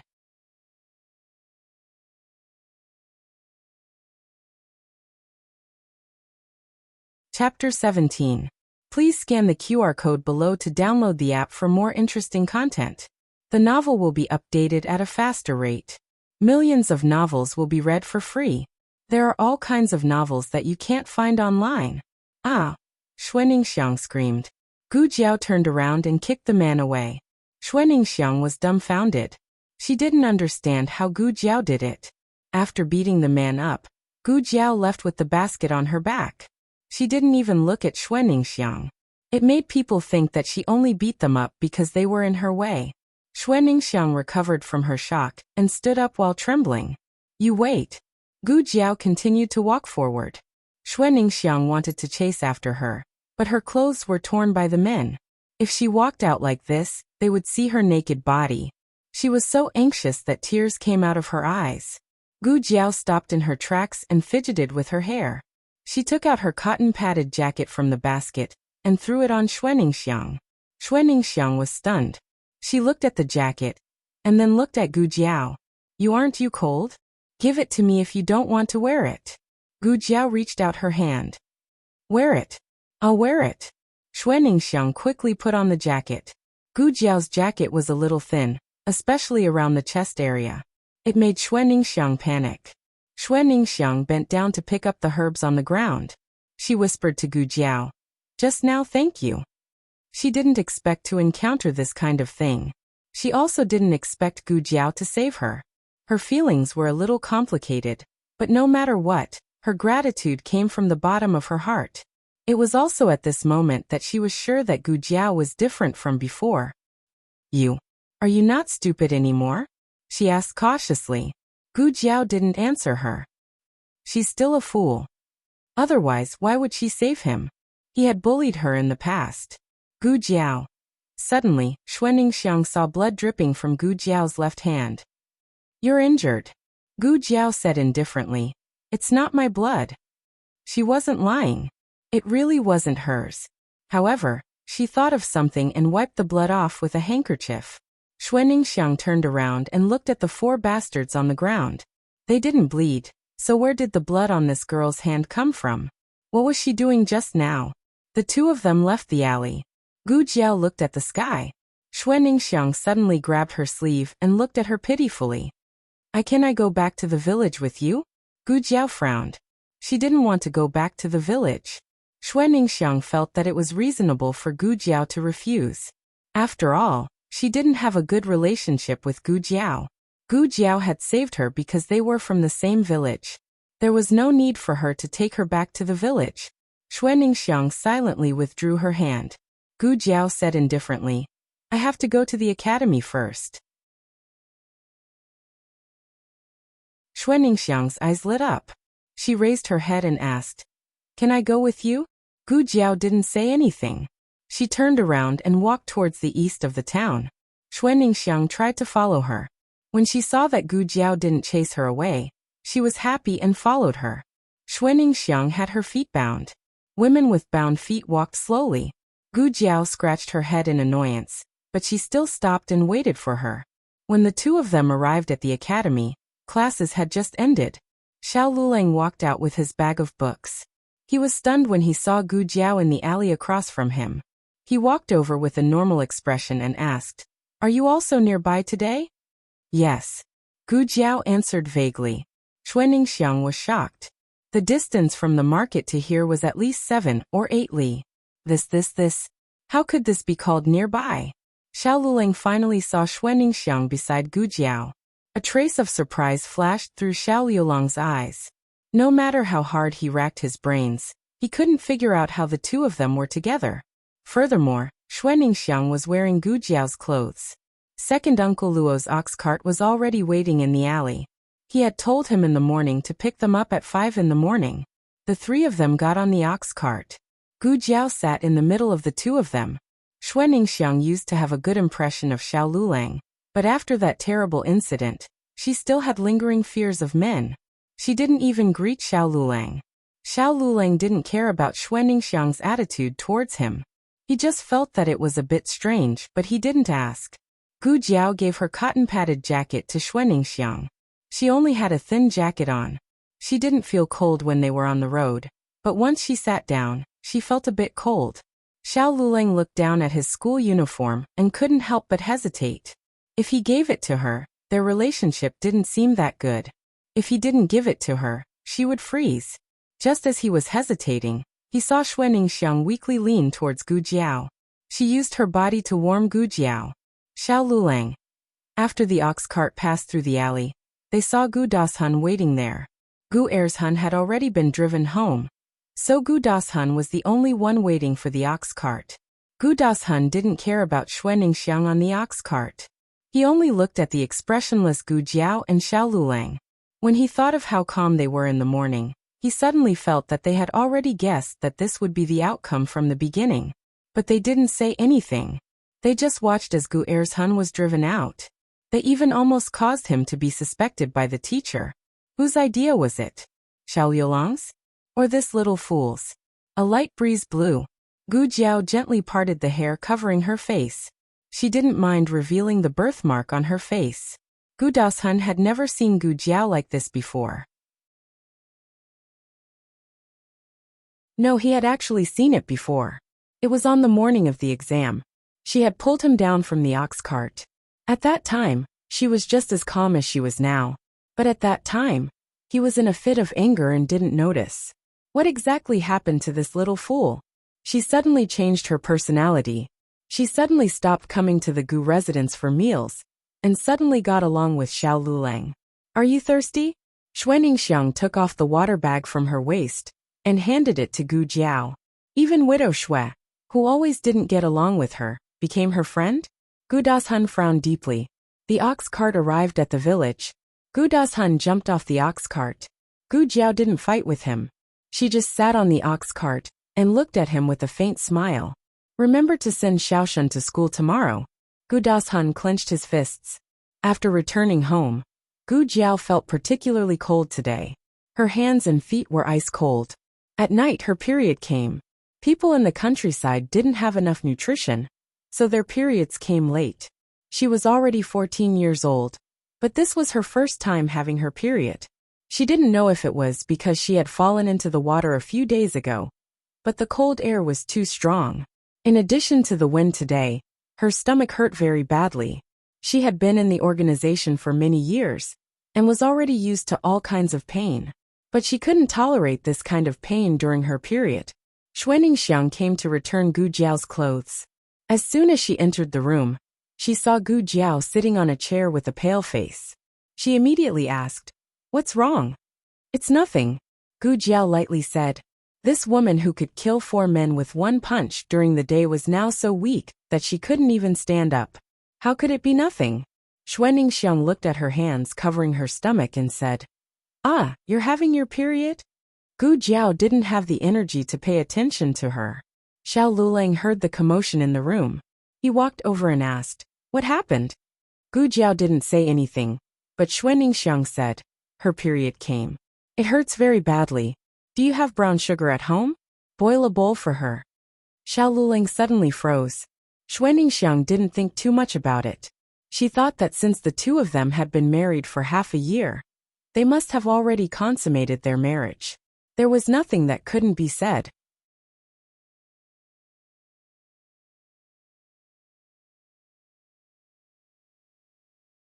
Chapter 18. The latest chapter of this book is not finished yet. For more exciting content, please scan the QR code below to download the app. The novel will be updated even faster. Millions of novels will be read for free. There are all kinds of novels that can't be found online. Xiao Lulang awkwardly went out. There was no brown sugar at home, and the market was closed at this time. If he wanted brown sugar, he could only borrow it from someone else's house. Xiao Lulang never borrowed anything from others, let alone the brown sugar that women drank when they had their period.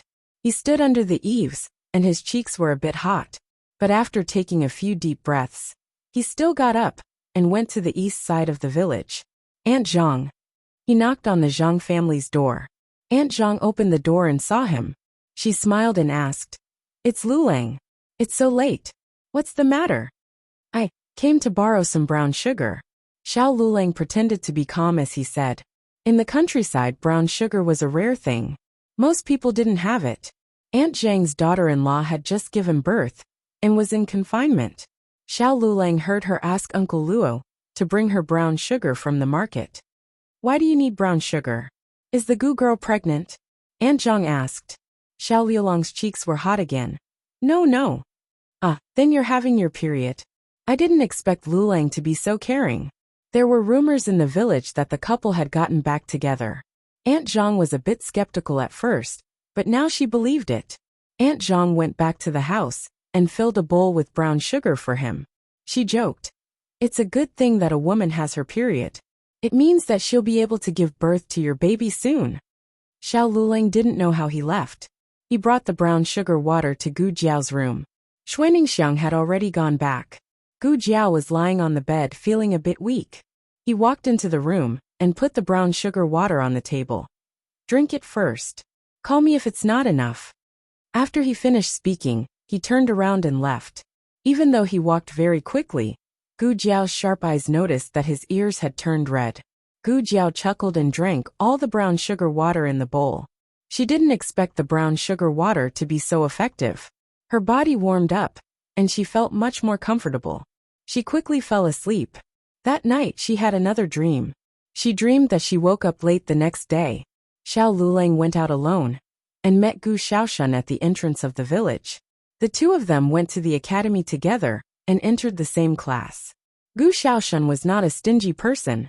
He slept through the entire first morning of class and left a very bad impression on others. When it was time to split the dormitory, no one was willing to stay with him.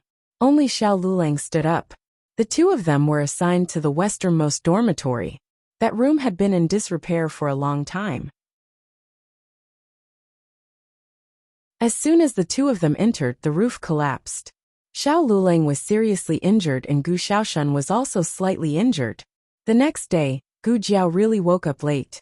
Because of her previous experience, Gu Jiao was much calmer this time. Xiao Lulang wasn't there. He should have gone to school. She went to second Uncle Luo's house to ask. She learned that Xiao Lulang went to the academy with Gu Xiaoshan. She decided to go to the academy. Second Uncle Luo's ox cart went to town. She walked there and arrived at the academy at noon. Gu Xiaoshan was sleeping on the table until the students in front of him poked him with a pen. "Hey, it's time to eat." Gu Xiaoshan rubbed his eyes and sat up. "Ah, it's time to eat?" The surrounding students looked at the creases on his face from the books and all burst out laughing. Who in the class didn't know that Gu Xiaoshan got in through connections? He got in through the back door. It was just that no one expected this guy to be completely ignorant and incompetent. Even the worst class in Tianxiang Academy didn't have such a loafer. Everyone looked at Gu Xiaoshan with a trace of disapproval. Soon their class teacher Zhang came over. Teacher Zhang said, "Today we'll be splitting the dormitories. For people to a room. You guys discuss among yourselves, and then come to me to get your keys." There were 26 people in Earth Class B, which meant that each room would only have 2 people. Everyone quickly split up. Xiao Liulang's deskmate had 2 friends in the class who had known each other since childhood. He called Xiao Lulang along. Gu Xiaoshuan's side was much more bumpy. No one was willing to share a room with him, so he was successfully left alone. There was also a student who had applied for leave yesterday and had just started school today. Because he didn't know everyone, he was also left alone.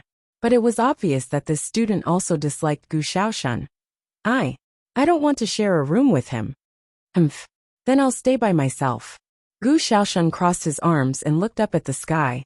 Of course he couldn't stay by himself. That student who was left alone wouldn't want to stick to the wall and sleep, right?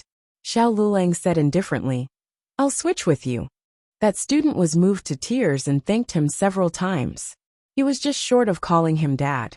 Gu Xiaoshan grinned. "Brother-in-law, you don't have to live with me. It's not that I don't want to live with you. I just feel that." Xiao Lulang took the keys from teacher Zhang's hands and walked away expressionlessly. Gu Xiaoshan smacked his lips and followed reluctantly. All the good rooms had been picked, and the one that was left was the most remote one. The two of them carried their bags and walked forward. Halfway through, a servant ran over with sweat all over his forehead. "Which one of you is Xiao Lulang?" Xiao Lulang stopped and turned around to say to him, "I am." The servant panted, "Your family is here. She's waiting for you outside, saying that it's urgent. She wants you to go see her immediately." Xiao Lulang was an orphan, so the only person who could be considered as his family was her. Xiao Lulang paused and said to Gu Xiaoshan, "It's your sister." "My sister is here?" Once he heard that it was Gu Jiao, Gu Xiaoshan became energetic. "Then what are we waiting for? Hurry up and find my sister." The dormitory was actually only a few steps away. It wasn't impossible to see her after putting the things in, but she said that it was urgent. Xiao Lulang quickened his steps. He carried his bag and walked with Gu Xiaoshan to the entrance of the academy. There were people coming and going on the street, and she was wearing inconspicuous clothes, but Xiao Lulang still recognized her at a glance. She stood in the cold wind, and her small face was a bit red. Perhaps because she didn't like noise, She frowned from time to time. Sister! Sister! Gu Xiaoshan excitedly ran towards Gu Jiao. Gu Jiao glanced at him and quickly looked away to see Xiao Lulang behind the crowd. Xiao Lulang was also looking at her. When their eyes met, Xiao Lulang was startled. Gu Jiao smiled. Xiao Lulang averted his gaze and walked towards her in large strides. Sister, why are you looking for us? Gu Xiaoshan asked. Oh, it's nothing, Gu Jiao said casually. I just came to have a meal with you. After she finished speaking, she saw Xiao Lulang looking at her suspiciously. She adjusted Gu Xiaoshuan's collar and said seriously, It's your first day at school. I'm worried about you. The two went to a nearby noodle restaurant and had 3 bowls of Yangchun noodles. It was the same restaurant where Feng Lin took Xiao Lulang and Gu Jiao to eat last time. Xiao Lulang didn't enjoy the food very much. Gu Jiao said, Isn't this noodles from your hometown? You don't like it? It's not as good as yours. These words came out of his mouth. After saying it, Xiao Lulang was stunned. Gu Jiao was also stunned for a moment. Then she looked at him and smiled. Okay, I'll cook for you tonight. Gu Xiaoshan had a big appetite. After he finished 1 bowl, he wanted to eat another bowl. But for some reason he suddenly felt full. What did I eat to make me full?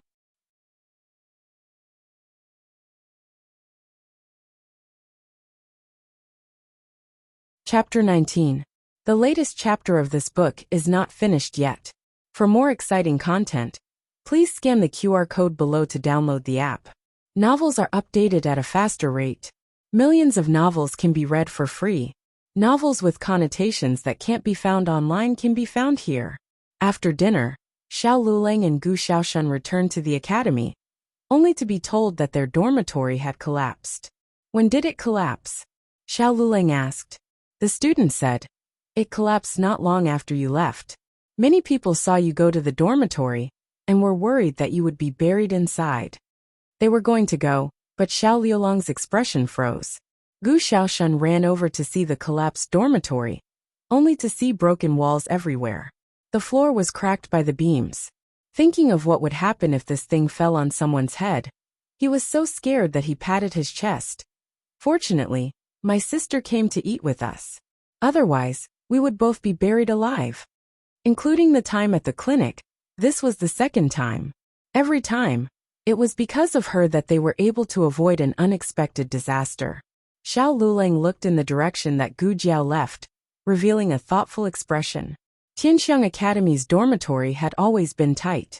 This time, they had recruited a total of 101 students, which was the largest recruitment effort. Therefore, the academy had no extra dormitory, so they could only let the 2 of them continue to stay off campus. Because the dormitory fees were included in the tuition fees, they generally wouldn't be refunded if they didn't stay. However, considering that this wasn't a problem for the students, the academy took the initiative to cover Xiao Lulang and Gu Xiaoshuan's daily transportation expenses. Gu Xiaoshan didn't care. He didn't like the Gu family, but he didn't seem to love the academy that much either. It was the same everywhere. Brother-in-law, are you happy? Gu Xiaoshan asked Xiao Lulang in a low voice on the way back to the classroom. Why would I be happy? Xiao Lulang asked back. Because you can go back and sleep with my sister. Gu Xiaoshan didn't know what to say. He was 13 years old this year. It wasn't true that he didn't understand, but it wasn't true that he understood very well either. In his opinion, a man was supposed to sleep with his wife in his arms. As for what he was supposed to do after sleeping, he had no idea. So he was not the least bit ashamed when he said this. Xiao Lulang choked. Don't talk nonsense. Oh, he wasn't spouting nonsense. Brother-in-law could go back and sleep with his sister. The 2 of them entered the classroom. Mathematics was in the afternoon. Mathematics was not included in the imperial examination, and only 8 parts were taken. Thus, the imperial court did not place much importance on mathematics. The reason why this subject was established was entirely the principal's idea. The principal hoped to cultivate talents for the Zhao country. Xiao Lulang had just sat down when teacher Zhang called him out. The dean is looking for you. Xiao Lulang went to the dean's Zhongjing hall. Just as he walked to the door, he bumped into Gu Dashun, who had just come out of the Zhongjing hall. There was still a smug look on Gu Dashuan's face that had yet to fade. As soon as he saw Xiao Lulang, he frowned. "What are you doing here?" Xiao Lulang ignored him. Leaning on his walking stick, he walked past Xiao Lulang. Gu Dashun frowned. Xiao Lulang was also looking for the dean?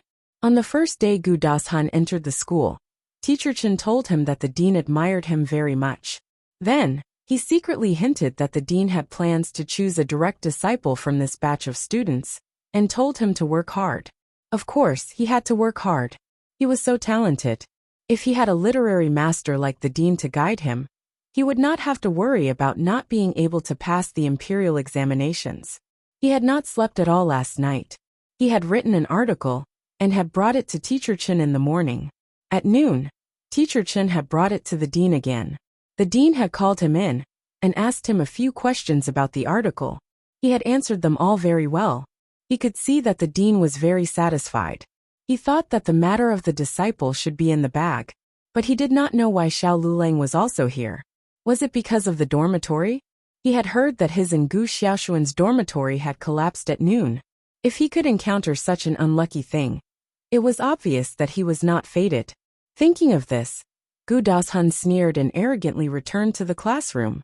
In the Zhongjing Hall, the dean pointed to the 8-legged essay on the desk and asked Xiao Lulang, "Did you write this article yourself?" "Yes," Xiao Lulang said. The dean's sharp eyes fell on Xiao Lulang. The young man looked to be no more than 17 years old. His face was still young, but there was a calmness between his eyebrows that did not belong to people of his age. He was lame, but he seemed to be more noble than any healthy student. "Why did you not answer the first 2 questions?" the dean asked. Outsiders only knew that this student was at the bottom, but they did not know that he had handed in 2 of the 3 exams.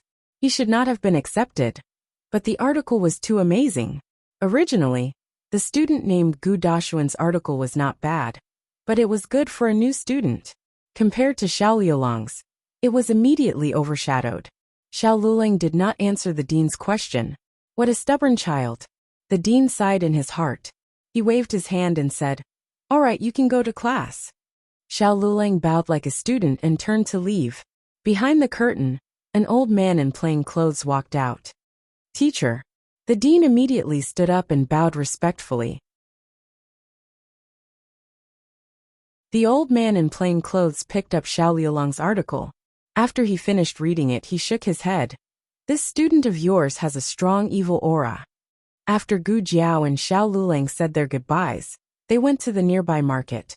The market in the eastern part of the town was similar to the market in the western part of the town, but it was a bit more expensive. But the market was already closed, so if she wanted to buy things, she could only go to a store or the market. Gu Jiao bought 5 caddies of white flour from the shop, cut 2 caddies of high-quality pork belly, and weighed 2 caddies of salt.